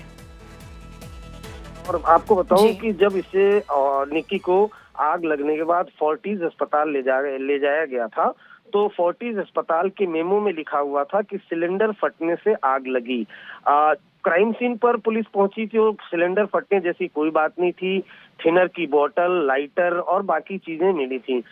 पुलिस अब ये पता लगाने की कोशिश कर रही है और डॉक्टर के बयान इसमें दर्ज होंगे कि आखिर सिलेंडर फटने से आग लगने की बात किसने बताई थी, वो कौन था जिसने ये थ्योरी दी थी, वो उसके बारे में बयान लेगी जो नोएडा पुलिस है वो। उसके अलावा जो स्नेहा अभी जानकारी मिली है कि जो विपिन है उसकी पास्ट क्रिमिनल हिस्ट्री भी रही है। अक्टूबर 2024 में नोएडा के जारचा पुलिस स्टेशन में विपिन के खिलाफ एक लड़की ने मारपीट और शोषण की एफआईआर दर्ज करवाई थी। दरअसल विपिन का उस लड़की से एक्स्ट्रा मैरिटल अफेयर था, जो निक्की और कंचन ने पकड़ लिया था, जिसके बाद विपिन ने खुद को बचाने के लिए उस लड़की के साथ मारपीट की थी, तो उस लड़की ने एफआईआर दर्ज कराई थी। तो दो ये इम्पोर्टेंट डेवलपमेंट है निक्की मर्डर केस में। पहला कि जब फोर्टिस अस्पताल ले जाया गया तो एक थ्योरी दी गई कि सिलेंडर फटने से आग लगी थी, जबकि क्राइम सीन पर सिलेंडर फटने जैसी कोई बात नहीं थी। पता लगाया गया पुलिस की ये सिलेंडर फटने वाली थ्योरी आखिर किसकी तरफ से थी। जी, इसमें फादर इन लॉ का क्या रोल है? अभी वो भी अरेस्ट हो गए हैं, ब्रदर इन लॉ का भी अरेस्ट हुआ है। ये सारे डिटेल्स बताएं कि इनका क्या एग्जैक्ट रोल है। और ये भी पूछना चाहूंगी कि परिवार वाले इस समय क्या कह रहे हैं, क्योंकि लड़की के जो पिता हैं उन्होंने ये भी बताया था कि कई बार ऐसे इंस्टेंसेस थे कि उसे निक्की को मारा गया था, वो घर भी वापस आई थी, लेकिन सोसाइटी के प्रेशर की वजह से उसे वापस भेज दिया गया। परिवार वालों का इस पर अभी क्या कहना है? देखिए, परिवार वाले लगातार बात कर रहे हैं कि जो निक्की है उसके साथ मारपीट होती थी और उसके अलावा जो डाउरी की बात वो क्लेम कर रहे हैं। वहीं सास ससुर का ये कहना है कि वो खुद निक्की को अस्पताल लेकर गए थे, और जो एक पड़ोस का देवेंद्र है वो भी आज तक इंडिया टुडे से बातचीत में कह रहा है कि सास ससुर ही निक्की को अस्पताल लेकर गए थे, अगर उन्होंने आग लगाई होती तो वो अस्पताल लेकर क्यों जाएंगे। जबकि कंचन ने एफआईआर में ये लिखवाया है कि जो विपिन, सास ससुर सब आग लगाकर भाग गए थे। तो अब सीसीटीवी फुटेज फोर्टिस अस्पताल का जो पुलिस है वो देखेगी कि अस्पताल में उस दौरान निक्की को कौन लेकर गया, निक्की के साथ कौन कौन मौजूद था। ये अभी इन्वेस्टिगेशन अब नए सिरे से जो नोएडा पुलिस है उसकी शुरू हो गई है। जी, Arvind Doja getting in those details right now from the National Capital Region, essentially telling us about this horrific case that we are reporting on. We also have, in fact, an interview that my colleague Himanshu Mishra has done. Let's take a listen.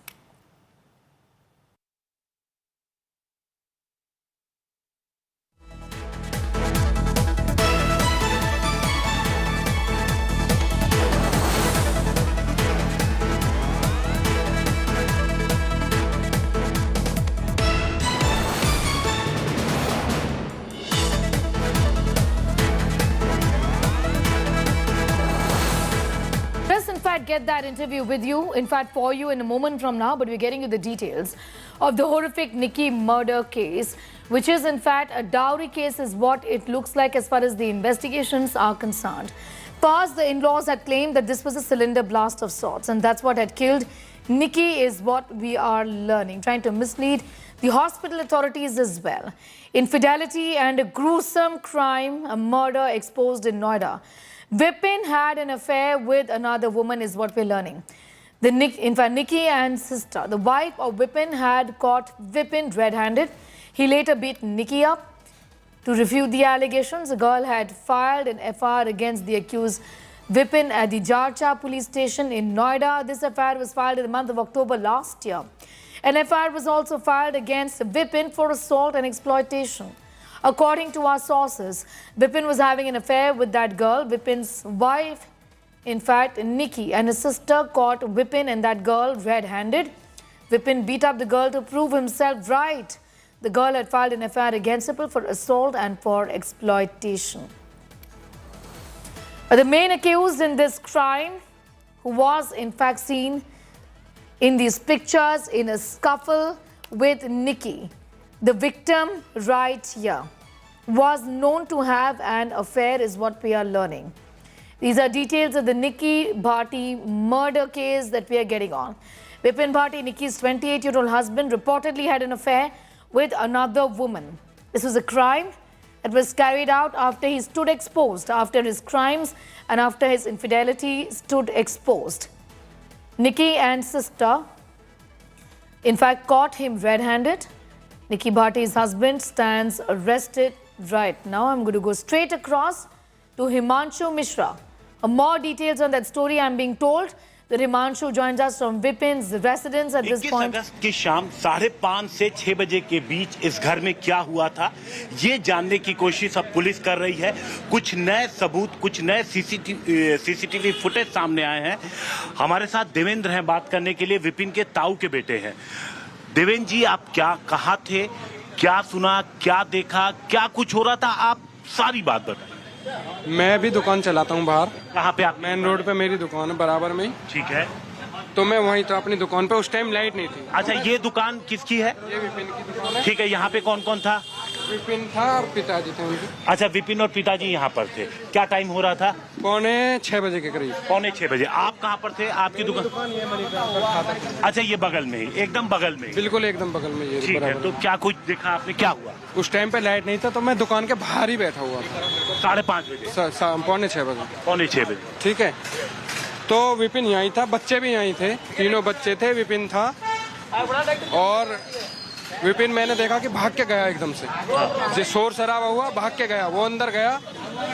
वो video footage में भी दिखाई देगा सबको।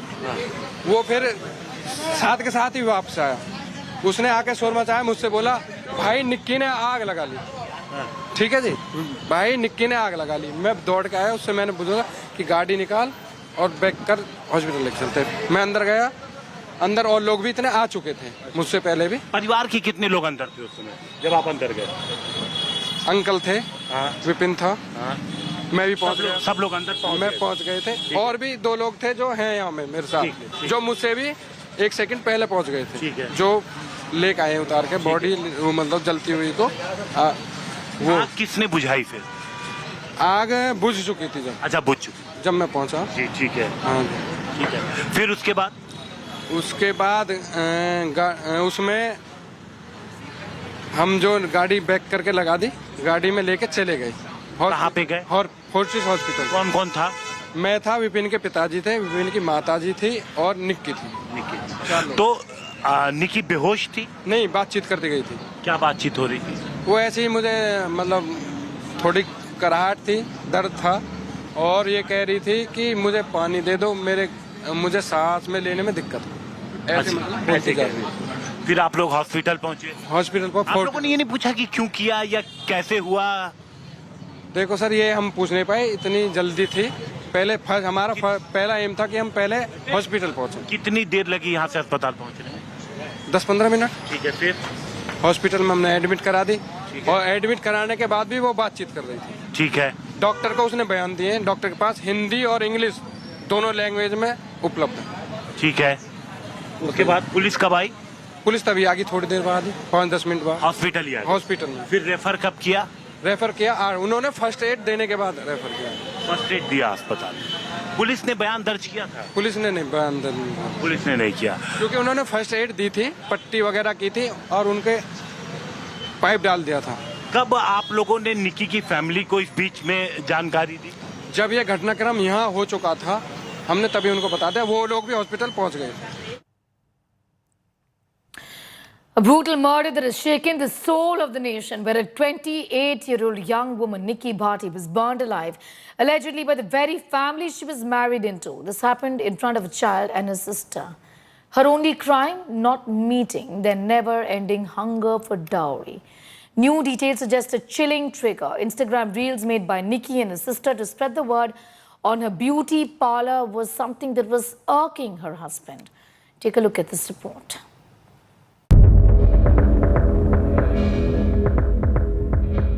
28-year-old Nikki Bhati was burnt alive allegedly by her husband and in-laws for dowry. The gruesome murder in Greater Noida has left the nation in shock. The police have arrested the husband Vipit Bhati and his parents. Nikki and her sister Kanchan married the brothers Vipit Bhati and Rohit Bhati in 2016. According to sources, the husbands disapproved of the reels posted by their wives on Instagram. Sources say Nikki and Kanchan also had fights with their husbands over their beauty parlor business. According to the latest details shared by sources close to the investigation, a fight broke out between Nikki and her husband on February 11 over Instagram reels. Both Kanchan and Nikki left for their maternal home after the incident. On March 18, a panchayat meeting was called where it was decided that both sisters won't make any reels. Kanchan and Nikki returned to live with their in-laws and stopped making reels. But after a few days, a fresh fight started after the sisters began uploading reels on Instagram. Earlier, the victims' parents had revealed that they had gifted the grooms a Scorpio SUV, a Royal Enfield Bullet motorcycle, 450 grams of gold and cash. They claimed the groom's family demanded another 35 lakh rupees and a Mercedes-Benz. Sources say that along with the dowry demand, Instagram reels could have been a possible trigger for the murder. Nikki's father says he had given 1.5 lakh rupees to his daughters to start the beauty parlor. But the in-laws began harassing Kanchan and Nikki for more money. ऐसे दरिंदे को तो गैला गैल फांसी होनी चाहिए, ऐसी जलाया जाए। एक आदमी तिल्ली लग जाती है ना, हल्की सी तिल्ली, उसमें तिल बिला जाता है। उस बेटी पे क्या बीती होगी। Calls for capital punishment for the alleged killers are getting louder. मैं उत्तर प्रदेश सरकार और महिला आयोग की तरफ से ये पूरी तरह से आश्वस्त करती हूँ कि बहुत ही कड़ी कार्रवाई होगी। A few days ago, a similar incident had left the nation stunned when 25-year-old Radhika Yadav was killed in Gurugram by her father over Instagram reels and a tennis academy. Such tragic incidents force us to confront a harsher reality. Who is truly failing Bharat's betis, leaving them vulnerable and unheard in a society that promises protection but delivers neglect? With Arvind Ojha in Noida, Bureau Report, India Today.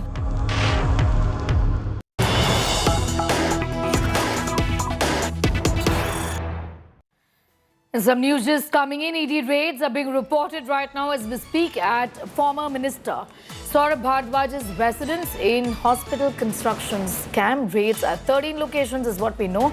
The anti-corruption branch, the ACB of the Delhi government, has registered a case against the former health minister Saurabh Bhardwaj and Satyendra Jain over alleged large-scale corruption in the capital's health infrastructure projects. According to the officials, 24 hospital projects, 8 greenfield, 13 brownfield, worth 5,590 crores, was sanctioned in the year 2018 to 2019. However, the projects remain mired in inexplicable delays, cost escalation, suspected embezzlement of public funds. Investigations have revealed massive irregularities in the construction of hospitals, polyclinics and ICU facilities across Delhi, with not a single project being completed on time. Particularly the 1,125 crore ICU hospital project aimed at building 7 pre-engineered facilities with a total capacity of 6,800 beds is only 50% complete in spite of the huge expenditure. Officials flagged substantial deviations, cost overruns, running into hundreds of crores. The case was filed after receiving mandatory approval under Section 17A of the Prevention of Corruption Act. It follows the detailed complaint submitted on the 22nd day of August 2024 by the then leader of the opposition, Vijendra Gupta, alleging systematic manipulation of budgets, misuse of funds, collusion with private contractors. ACB has initiated a probe into the financial mismanagement, which is being described as one of the largest corruption scandals in Delhi's health sector. Listening to what senior leader of the party, of the Aam Aadmi Party, Sanjay Singh, said on the raids at Saurabh Bhardwaj's residence. Saurabh Bhardwaj पे जो मामला बनाया गया है वो पूरी तरीके से निराधार, झूठा और बेबुनियाद है। आम आदमी पार्टी के नेताओं पे लगातार झूठे केस बना बना के उनको जेल में डालना भारतीय जनता पार्टी, मोदी सरकार की एक नीति बन गई, एक उनका रवैया बन गया, हमको दबाने के लिए, हमको झुकाने के लिए। और ये सब कुछ आज क्यों हो रहा है अचानक? क्यों सौरभ भारद्वाज के घर पे आज छापा मार दिया गया? क्योंकि खबर बदलनी है, मुद्दा बदलना है। आम आदमी पार्टी की पूर्ववर्ती सरकार भ्रष्टाचार में लिप्त पाई जाती थी। ये एक और मामला सामने आया है, किस प्रकार से हॉस्पिटल के कंस्ट्रक्शन के अंदर भारी धांधली हो रही है। ग्राउंड पर काम हो नहीं रहा और यहाँ पे बिल पर बिल पास होकर जाए जा रहे हैं। हॉस्पिटल तो बनने शुरू ही नहीं हुए, लेकिन बिल की पेमेंट्स हो रही है। ऐसे बहुत सारा मामला इस हॉस्पिटल से रिलेटेड है।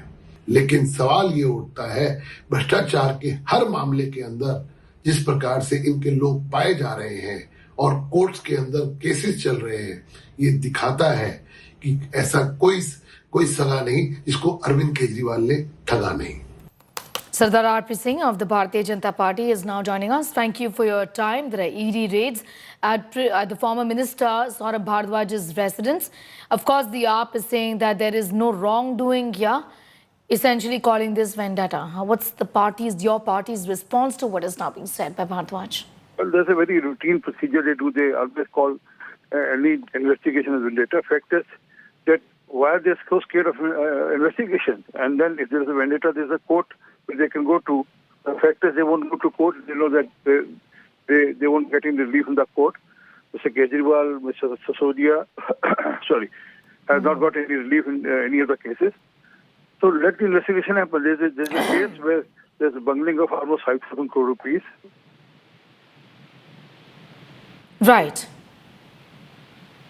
Sure.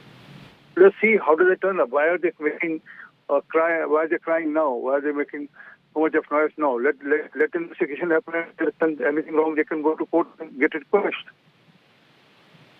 All right, I'm going to leave it at that. R.P. Singh of the Bharatiya Janata Party saying let the investigations follow, in fact, and this is a matter of procedure. They can, in fact, seek reprieve if they feel they aren't guilty. This has got to do with a scam.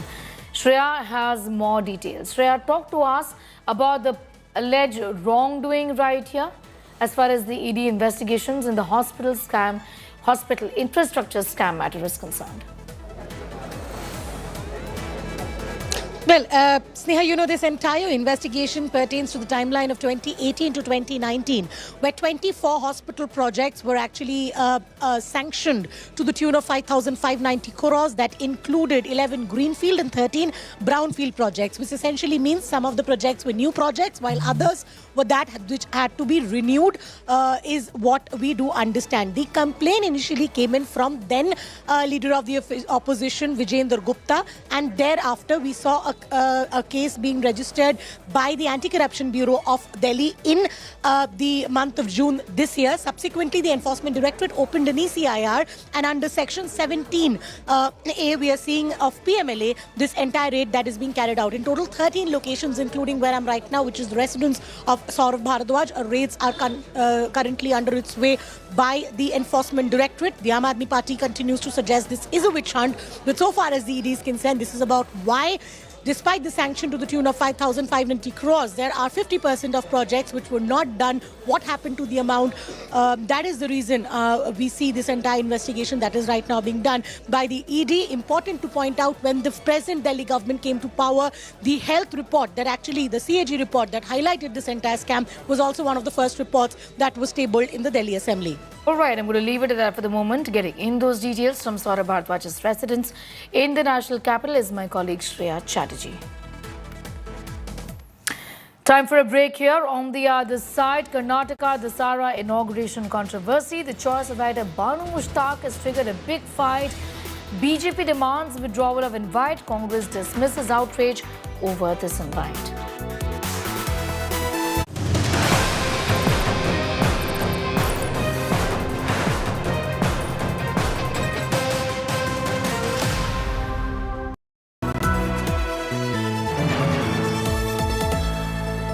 I choose a world where we dream, and the limit is the sky, and this world is my home where I'm living my best. Mindfully crafted home decor fabrics. Sansar, a D-Decor brand. Live consciously. Mangaldeep, दिल से करो बात भगवान के साथ। मंगलदीप धूप cons 2 गुनी खुशबू के साथ दे पूजा का बेहतर अनुभव। Moto G96 5G. All eyes on you. Hi, here are the top headlines presented by Motorola. High Court quashes CIC order in PM Modi's graduation degree case. Home Minister Amit Shah says opposition wants to run government from jail. ED arrests TMC MLA Jeevan Saha in teacher recruitment scam.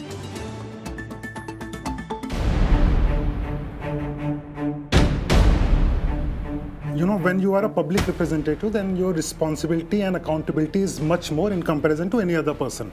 For example, if a public servant is arrested, then there is a rule, and by law, you have to be suspended within 24 hours. So if there are charges of corruption against any politician, be it a chief minister, be it anyone, that person should resign.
I choose a world where we dream, and the limit is the sky. And this world is my home where I'm living my best. Mindfully crafted home decor fabrics.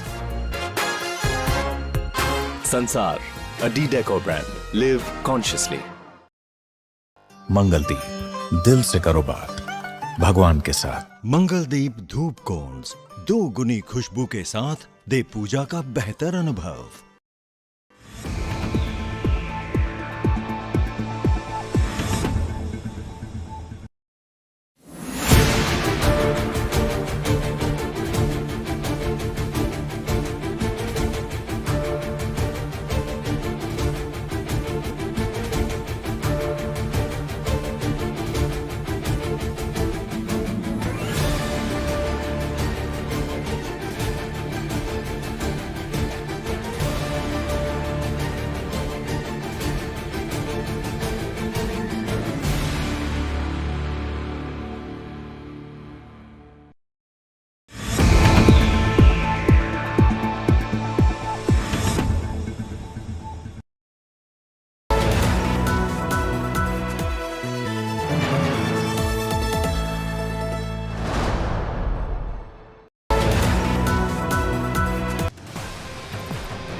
All right, we have more news coming in. The BJP's posted a video of the DMK thug attack. On camera, a man brutally attacked over banner. BJP says DMK Neta goons attacked the citizens. On camera, brutal assault was seen over a political banner. The man objected to the banner in front of his home, and hence this controversy, hence this attack, the physical assault that took place because of the same. BJP's Anna Malai says DMK thrives on thuggery. BJP says Gundaism is DMK's political culture.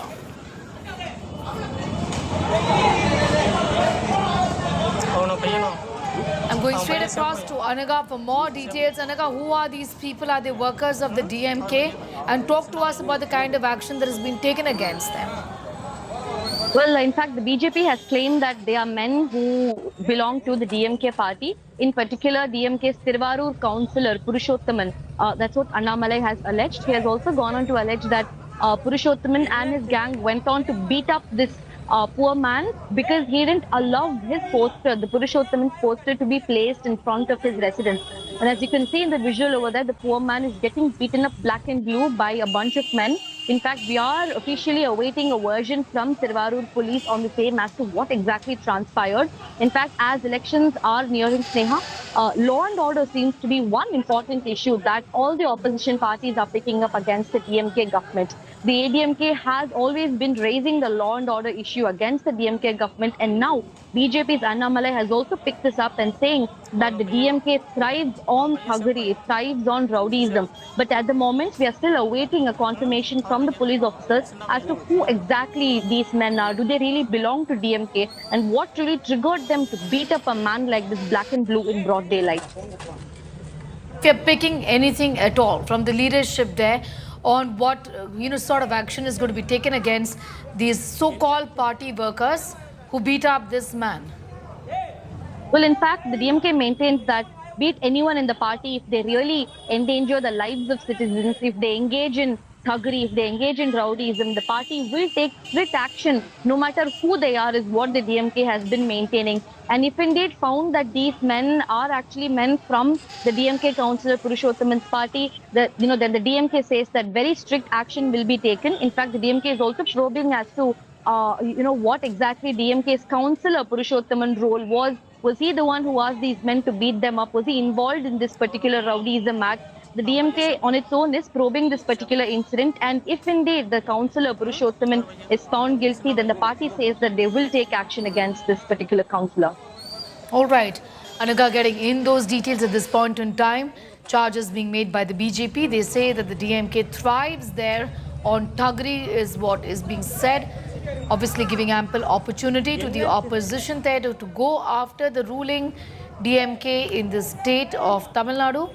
On camera, a man was brutally attacked over a banner that was put out. He objected to it, but workers of the DMK allegedly, as alleged by the BJP, attacked those people there. These visuals have since gone viral.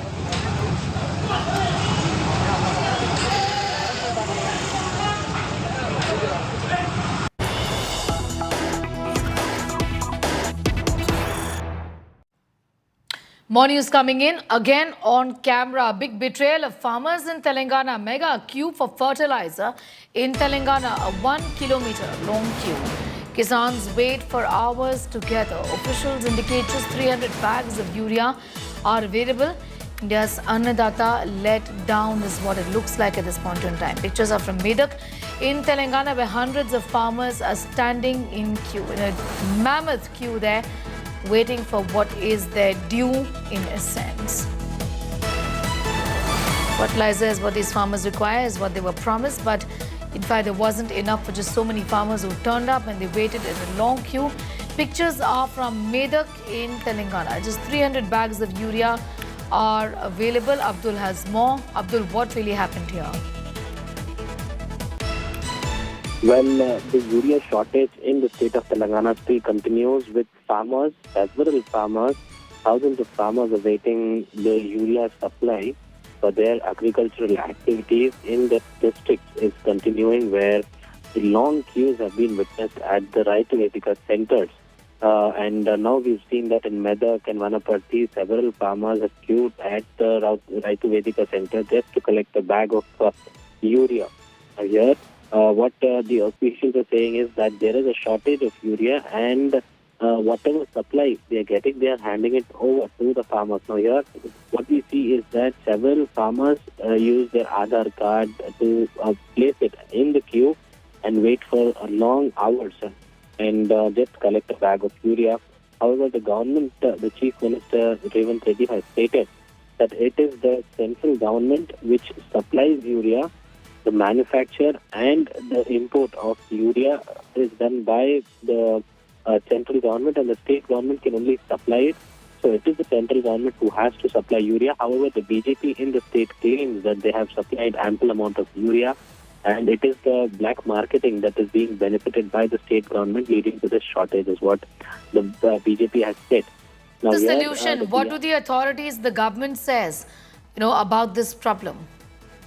Abdul. Well, the government here says that the shortage of urea, whatever urea they are being supplied, is being distributed to the farmers, but to the distress of the farmers, that enough amount of urea is not being supplied, where huge and long queues have been witnessed at urea centers just to collect a bag of urea. And a shortage of urea is the reason that this situation in the Telangana is still continuing. Abdul Bashir getting in those details. 300 bags of urea available. Farmers in dire straits is what is evident right now. So many people gathered there, hundreds of them, to collect their bags of urea, but this was in shortage.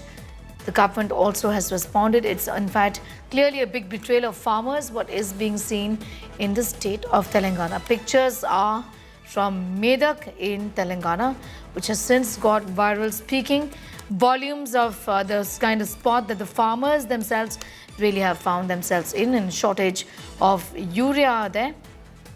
In fact, this has been an ongoing problem. They have been protesting in the past as well because of shortage of urea. The BJP has, in fact, also accused the Congress government of mishandling this entire situation. Frustration growing as queues get longer there in Telangana. This has been happening for days together. In Siddipet and Medak districts, where farmers sat on the crossroads here, leading to heated exchanges with police, and this has been happening for days together. The shortage of urea leading to farmers complain of being forced into long queues, overcharging, black marketing. Farmers say that private fertilizer dealers are creating artificial scarcity, and that's what is leading to this problem. Black marketing is rampant is what they've been complaining. They have been waiting outside societies and shops from early morning until closing time, with some even collapsing in queues. The problem has been reported in several areas in the Warangal district. Right now, pictures on your screens are from Medak. Scores of farmers previously blocked the highway as well, demanding immediate supplies.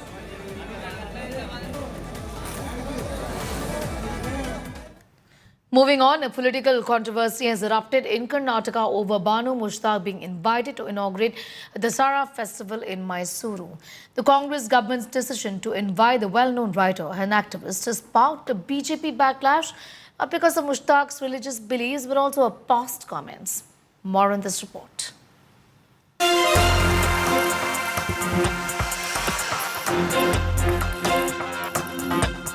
A polarizing fight over the annual Mysuru Dasara festivities. The Congress government's invite to award-winning author, the Booker Prize winner Banu Mushtaq, to inaugurate the Dasara festival has led to a political firestorm. ವಿಶ್ವವಿಖ್ಯಾತ ದಸರಾ ಮಹೋತ್ಸವ ಉದ್ಘಾಟನೆಯನ್ನು Booker ಪ್ರಶಸ್ತಿ ವಿಜೇತರಾದಂಥ ಶ್ರೀಮತಿ ಬಾನು ಮುಷ್ತಾಕ್ ಅವರು ಉದ್ಘಾಟನೆ ಮಾಡಲಿದ್ದಾರೆ. While the Congress has lauded the author's contribution, the BJP has lashed out. Why? Because of statements like these made by the author previously about the Kannada language and the state flag. ಕನ್ನಡವನ್ನ ಭಾಷೆಯಾಗಿ ಬೆಳೀಲಿಕ್ಕೆ, ಕನ್ನಡವನ್ನ ಭಾಷೆಯಾಗಿ ಬಾನು ಮುಷ್ತಾಕ್ ಮಾತಾಡಲಿಕ್ಕೆ, ಆಕೆಯ ಮನೆಯವರು ಮಾತಾಡಲಿಕ್ಕೆ ನೀವು ಅವಕಾಶನೇ ಕೊಡಲಿಲ್ಲ. ಕನ್ನಡವನ್ನ Kannada ಭುವನೇಶ್ವರಿಯಾಗಿ ಮಾಡಿಬಿಟ್ರಿ. BJP leaders have also raised questions over whether the author even believes in the Chamundeshwari deity who is worshipped in Mysuru during the Dasara festival. Banu Mushtaq ಅವರಿಗೆ ತಾಯಿ ಚಾಮುಂಡಿ ಮೇಲೆ ನಂಬಿಕೆ ಇದೆಯಾ? ನಮ್ಮ ಆಚರಣೆಗಳನ್ನು ಅವರು ಪಾಲಿಸ್ತಾ ಬಂದಿದ್ದಾರಾ? ಈ ಒಂದು ದಸರಾ ಆಚರಣೆಗೆ ಅವರನ್ನು ನೀವು ಉದ್ಘಾಟನೆಗೆ ಕರೆಯೋದಾದರೆ ಅವರು ಇಲ್ಲಿವರೆಗೂ ಕೂಡ ತಾಯಿ ಚಾಮುಂಡಿಯ ತಾನು ಭಕ್ತಿ ಆಗಿದ್ದೀನಿ ಅನ್ನೋದನ್ನು ಎಲ್ಲಾದರೂ ತೋರಿಸ್ಪಡಿಸ್ಕೊಂಡಿದ್ದಾರಾ? ಹಾಗಾದರೆ ಯಾಕಾಗಿ ಕರಿತಾ ಇದ್ದೀರಿ? वो चामुंडेश्वरी को मानती है क्या? चामुंडेश्वरी का पूजा करती है क्या? मैसूर दसरा केवल सांस्कृतिक कार्यक्रम नहीं है, वो एक धार्मिक कार्यक्रम है. The Karnataka government, however, has stood their ground, maintaining that this isn't just about religion. ಹಿಂದೆಲ್ಲ ಮಾಡಿಲ್ವಾ? ನಿಸಾರ್ ಅಹಮದ್ ಅವರು ಮಾಡಿರಲಿಲ್ವಾ? ನಮ್ಮ ಈ ರಾಜ್ಯಕ್ಕೆ, ನಮ್ಮ ಸಂಸ್ಥಾನಕ್ಕೆ ದಿವಾನರಾಗಿದ್ದವರು ಯಾರು? ಸರ್ ಮಿರ್ಜಾ ಇಸ್ಮಾಯಿಲ್ ದಿವಾನರಾಗಿದ್ದರು. ನಾವು ಈ ನಾಡ ಹಬ್ಬಕ್ಕೆ ಯಾವ ಜಾತಿ ಧರ್ಮ ಇವೆಲ್ಲ ನೋಡೋದಿಲ್ಲ. ಅನೇಕ ಎತ್ತರದ ಸಾಹಿತಿಗಳು, ಸಮಾಜದ ಮುಖಿಯಾದಂತಹ ವ್ಯಕ್ತಿಗಳು, ಎಸ್ ಎಂ ಕೃಷ್ಣ ಅವರು, ನಿಸಾರ್ ಅಹಮದ್ರವರು, ಸ್ವತಃ ರಾಷ್ಟ್ರಪತಿಗಳು ದಸರಾನ ಉದ್ಘಾಟನೆ ಮಾಡಿದ್ದಾರೆ. Banu Mushtaq has reacted to the controversy, saying that while the matter can be seen from different perspectives, the Dasara festival is a part of a culture and she is truly happy to have received the invite. ಈ ದಸರಾ ಉದ್ಘಾಟನೆಯ ಸಂದರ್ಭದ ಆಹ್ವಾನವೇ ನನಗೆ ಬಂದಿದೆ. ಹೀಗಾಗಿ ನನಗೆ ಬಹಳ ಸಂತೋಷದ ವಿಷಯ ಇದು. ಹೀಗಾಗಿ ನನಗೂ ಪ್ರಿಯವಾಗಿದೆ. ನಾನು ಕೂಡ ಇದನ್ನು ಗೌರವಿಸ್ತಕ್ಕಂಥ ಒಂದು ಹಬ್ಬ ಆಗದೆ, ಪ್ರೀತಿಯಿಂದ ಪಾಲ್ಗೊಳ್ಳತಕ್ಕಂಥ ಒಂದು ಹಬ್ಬವೇ ಆಗಿದೆ. A joyous cultural fest has been reduced to a political turf war, this time in Mysuru. Bureau Report, India Today. In an exclusive interview, BJP MP and Mysore Royal Sign Yaduvir Vadiyar has told India Today that while Banu Mushtaq has many accolades to her name, the BJP is unsure about whether she shares the same sentiment for the Dasara festival. Listen in.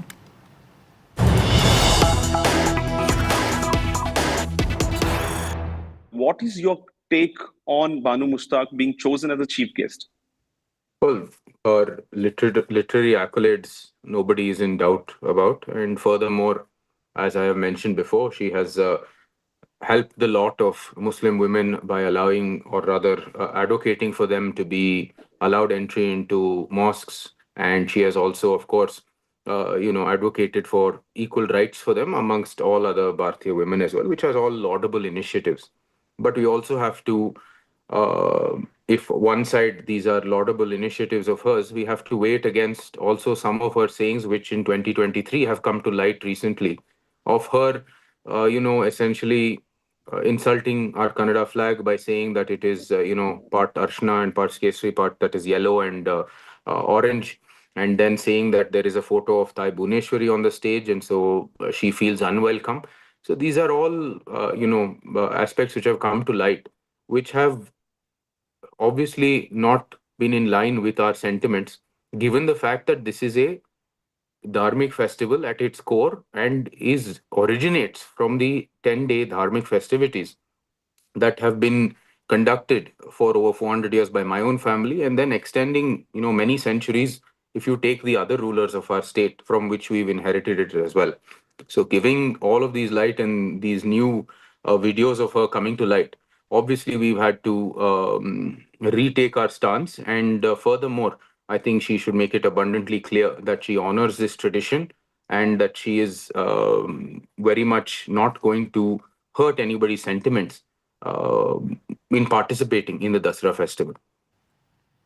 I'm going straight across to Nagarjun Dwarkanath for more details on that story. Naga, this is really about who really is going to blink first. Now, of course, the criticism from BJP is expected, but even online, there's been a fair amount of chatter that this choice perhaps was not correct. What are you picking up from your sources within the government? In fact, within the social media also, it's completely divided 50-50 when people are questioning Banu Mushtaq's religious beliefs and how she doesn't believe with Chamundeshwari goddess, which is the state goddess. On the Ambari, on the chariot, the goddess is put and then the chariot is moved on the elephant. So that's the last day of Dasara festival in Mysore. And it's huge gathering. That crowd comes into Mysore to witness this festival as well. And now the government is quite adamant, saying that earlier people of other communities have inaugurated Mysore Dasara festival. That is Nisar Ahmed, the big poet, Kannada poet, Abdul Kalam has inaugurated. And earlier also, Sir Diwan Mirza Ismail was a Diwan of the Mysore kingdom, and he had contributed a lot to the development of Mysore kingdom back then. So these are the ones from different communities, and yet we have respected people from different culture, is what the Karnataka government is saying. The Home Minister has clarified that yes, it is Banu Mushtaq will go ahead and inaugurate Dasara, but however, the opposition BJP is asking Banu Mushtaq to clear the air on her religious beliefs, and does she agree with Chamundeshwari goddess and follow the principles of Hindu Sanatan Dharma? Leave it at that for the moment. Nagarjun Dwarkanath getting in those details. What's clear at this point in time, at least, is that the BJP is adamant on pressurizing the Congress government on the state, and the Congress government here clearly looks very unlikely that they'll blink as far as this controversy is concerned. Now, with 2 weeks left for the vice presidential polls, the politics here is heating up. Home Minister Amit Shah has targeted the opposition candidate, former Judge Sudarshan Reddy, over the 2011 Supreme Court verdict that outlawed Salwa Judum. The High Court launching a sharp attack, said banning Salwa Judum set back the anti-Maoist fight by years, claiming insurgency could have been crushed by 2020 if not for that particular ruling. A claim that has been echoed by a Naxal turned farmer from Bastar. In a letter penned to MPs, the locals said the 2011 Supreme Court ban on Salwa Judum crippled the fight against Naxalism, and appealed that MPs do not back Justice Sudarshan Reddy for Vice President. Justice Reddy has downplayed Shah's charge. Meanwhile, 18 former judges have issued a statement calling Shah's remarks unfortunate and warning against political misinterpretation of the Supreme Court's verdicts. India alliance के जो candidate है उनके बारे में आपने कहा कि उन्होंने एक समय था जब उन्होंने नक्सल मेरे कहने से क्या होता है, वो तो सुप्रीम कोर्ट का रिकॉर्ड है। सलवा जुडम को इन्होंने खारिज कर दिया। आदिवासियों का आत्मरक्षा का जो अधिकार था उसको उन्होंने समाप्त कर दिया। इसके कारण इस देश में नक्सलवाद 2 दशक ज्यादा चला है। उस वक्त नक्सलवाद अंतिम सांसें गिन रहा था, कि जो आदिवासी थे, जो बच्चों को पढ़ाना चाहते थे, जिनके यहाँ रोड नहीं पहुंचता था, इससे परेशान थे, जिनके यहाँ स्वास्थ्य सेवाएं नहीं थी, वो परेशान थे। उन्होंने खुद की रक्षा के लिए सलवा जुडम बनाया था। इसको सुप्रीम कोर्ट ने खारिज कर दिया। ये तो सुप्रीम कोर्ट का रिकॉर्ड है, इनका जजमेंट है। और इसके बाद जो स्कूल तबाह हो गए थे नक्सलियों के कारण, वो स्कूलों में सीआरपीएफ और सुरक्षा बल बैठे थे। रातों रात एक ऑर्डर करके सबको बाहर कर दिया। कई जगह हमले हुए सुरक्षा बलों पर। ये दोनों जजमेंट, इसका जवाब श्री सुदर्शन रेड्डी से ज्यादा राहुल गांधी ने देना चाहिए कि उन्होंने क्यों पिक किया। जी, मैं तो मानता हूं यही क्राइटेरिया रहा होगा, नक्सल को सपोर्ट करने के लिए। नहीं, वामपंथी विचारधारा। और ये जजमेंट से निश्चित रूप से नक्सल प्रोटेक्ट हुए हैं। It's time for a quick break here. On the other side, 24 hours to go for Trump's tariff. Prime Minister Modi's assurance to Bharat says we will find a way out. That story and much more in just a bit.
Make your media plan smarter with India Today Live TV on your connected devices. Amplify your brand with 100 million smart internet viewers. To advertise, mail us at sales@aajtak.com. Make your media plan smarter with India Today Live TV on your connected devices. Amplify your brand with 100 million smart internet viewers. To advertise, mail us at sales@aajtak.com.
Make your media plan smarter with India Today Live TV on your connected devices. Amplify your brand with 100 million smart internet viewers. To advertise, mail us at sales@aajtak.com.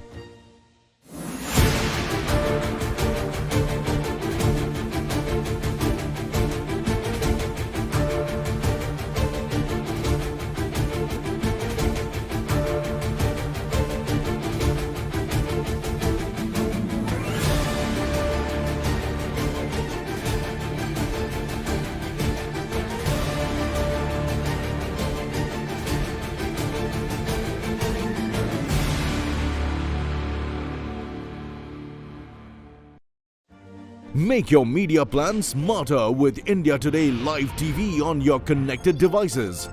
Amplify your brand with 100 million smart internet viewers. To advertise, mail us at sales@aajtak.com.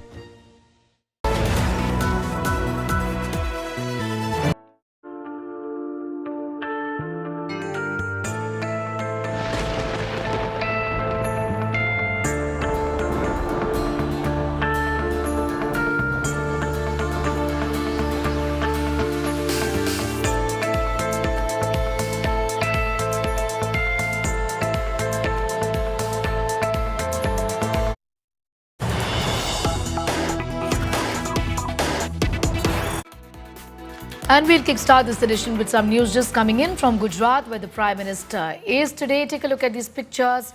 Inaugurating Maruti Suzuki's electric car battery manufacturing plant in Gujarat today. These are pictures coming in from Hansalpur in Gujarat. This is Maruti Suzuki's new plant capable of manufacturing electric vehicles and batteries being inaugurated by Prime Minister Narendra Modi today. These are pictures live on your screens at this point in time. As you can see, flagging of inaugurating this plant. This is the Hansalpur plant in Gujarat. The Prime Minister is present in this event along with the Gujarat Chief Minister, Bhupendra Patel, the Ambassador of Japan. This is e-Vitara, the brand's first electric vehicle in India. It's being exported from this plant to 100 countries across the globe.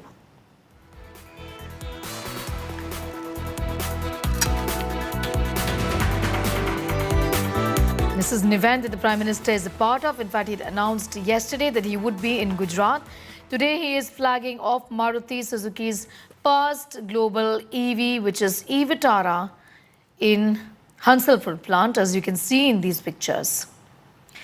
This is the inauguration of the localized production of hybrid battery electrodes and flag off exports of Maruti Suzuki's first global battery electric vehicle to more than 100 countries. This includes Japan and also to several European nations. The Prime Minister has spoken about the fact that this is a special day in India's quest for self-reliance and being a hub for green mobility. Maruti Suzuki all set to commence the production of its first-born electric SUV at Suzuki's Hansalpur plant in Gujarat. The Prime Minister is there in this event along with the Gujarat Chief Minister, Bhupendra Patel. Ambassador of Japan is also there. It is to be noted that e-Vitara is the brand's first electric vehicle in India and will be exported from this plant to 100 countries across the globe. With the launch of the SUV's production, Prime Minister Modi is set to inaugurate manufacturing of Li-ion battery cells and electrodes. So strong hybrid vehicles at TDS Li-ion Battery Gujarat facility in Hansalpur, a collaboration among Toshiba, Denso and Suzuki. In spite of previous delays due to disruptions in the availability of rare earth materials, Maruti Suzuki says they remain optimistic about achieving its annual goal of 67,000 units. Before production begins, the company has already increased, they say, the capacity to support the manufacture of approximately 59,000 units of e-Vitara from the 25th of October this year to March next year, reaching a peak production capacity of 440 vehicles every single day. E-Vitara has made its worldwide debut in Europe last year and was displayed in India during the Bharat Mobility Show 2025. It is built on the innovative 40PL dedicated EV platform developed in partnership with Toyota. Will also be producing a Toyota counterpart known as the Urban Cruiser EV. The electric SUV will be available with 2 battery choices, is what we know. In fact, in the upcoming months, what we will learn is about the variants, the features, the launch timeline in India. The Prime Minister, like I mentioned at the outset, has spoken about this being a special day for India's quest for self-reliance and being a hub for green mobility. The Prime Minister there, the inauguration of the localized production of hybrid battery electrodes and flagging of battery electric vehicle exports to 100 countries from Gujarat.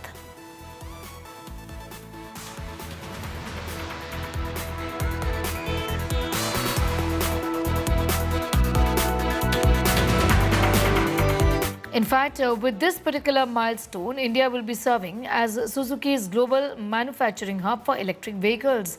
These initiatives align the government's broader vision of positioning India as a global hub for electric mobility, advanced manufacturing and infrastructure development, also strengthening the goal of becoming Atmanirbhar in the area of green energy. The Prime Minister is to continue his stay in Gujarat, also in the railway sector. Today, he would be dedicating projects worth over 14,000 crore, including 530 crore doubling of the 65-kilometer Mahesana-Palanpur railway line. That too is on the agenda.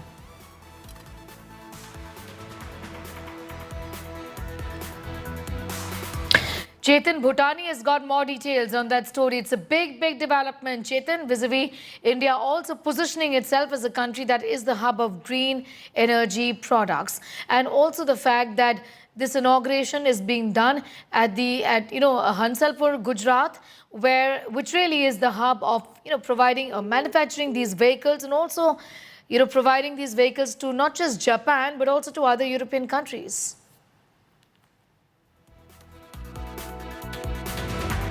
We'll connect with Chetan Bhutani in a moment from now, but these are details that we are sharing with our viewers at this point in time on why and how this is a big development for India. The Prime Minister at the Suzuki plant, these are made in India EVs and they are going to be sold outside India as well, in Japan and many other European nations. In that sense, it's a message to the entire world about Make in India initiatives. Also, these are electric cars that are being manufactured. Chetan is back with us. Chetan, manufactured, made in India, also in complete alignment with India's goal of self-reliance, sending out a message that India can be the hub for producing products of this kind. We're selling these to Japan and to many European countries. Get us the details. Well, absolutely. One of the biggest days in India's automotive industry when Maruti Suzuki had initially delayed its plans of getting the electric vehicle to the Indian markets. Now it's officially rolling out its battery electric car and to plant as well, which is the E-Vitara that was showcased at the Bharat Mobility Show. In fact, very interestingly, Prime Minister has himself come up to inaugurate the plant and also manufacture and also increase the manufacturing of India's battery capabilities, where Maruti Suzuki, in collaboration with Suzuki's global companies, namely Denso and others, would be collaborating and developing in-house lithium-ion batteries, which would be significant for India's Atmanirbhar Bharat, as you just pointed out.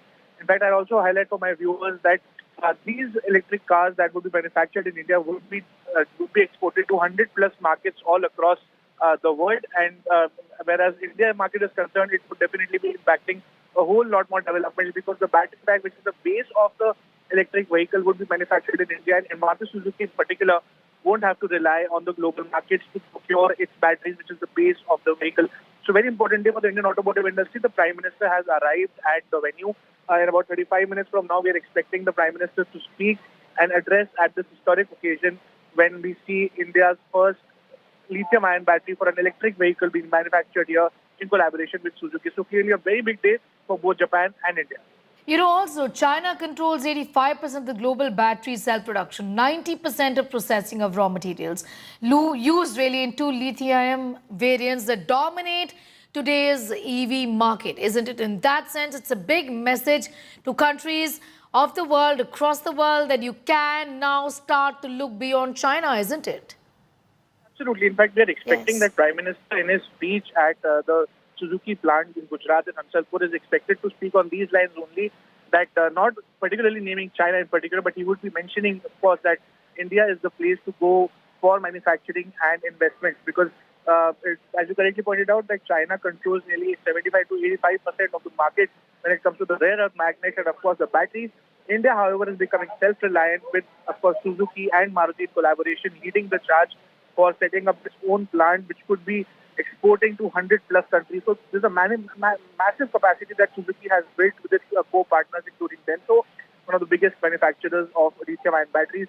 And of course, the Prime Minister is likely to address the issue of the rare earth magnets and of course the battery parts that India will have to procure eventually. And now with Maruti coming into the picture, of course, massive size and scale of economy is expected, because if India is exporting to 100 markets, it would definitely be easily catering to the domestic market as well. In that sense, India has become a big hub really for the manufacture of EVs, like you said, in Japan and other European nations where these cars would be exported as well. Talk to us about how India is looking to expand further, because Chetan, this is in perfect alignment with what India has been focusing on for years together, actually, trying to make us the big global hub for electronic vehicles. That really has been our endeavor. The government's push really towards this is for all to see, isn't it? Well, absolutely. Correctly pointed out that now India has the opportunity the markets and the Chinese market playing on its battery electric vehicles. We are now with of course Suzuki and Maruti leading the charge. I believe for the component of the electric vehicle, India would, of course, leading the charge with Maruti. India would now be focused. Of course, global investment players would also be encouraged to set up its base in India, because remember, a cheap cost of land plus a good cost of labor is the backbone of any good corporate conglomerate that to set up its factory in India. So India has all of it, and Prime Minister is expected to make a speech on these lines, that India is the hub of innovation and investment, and we would want that global companies like Suzuki must start its base in India.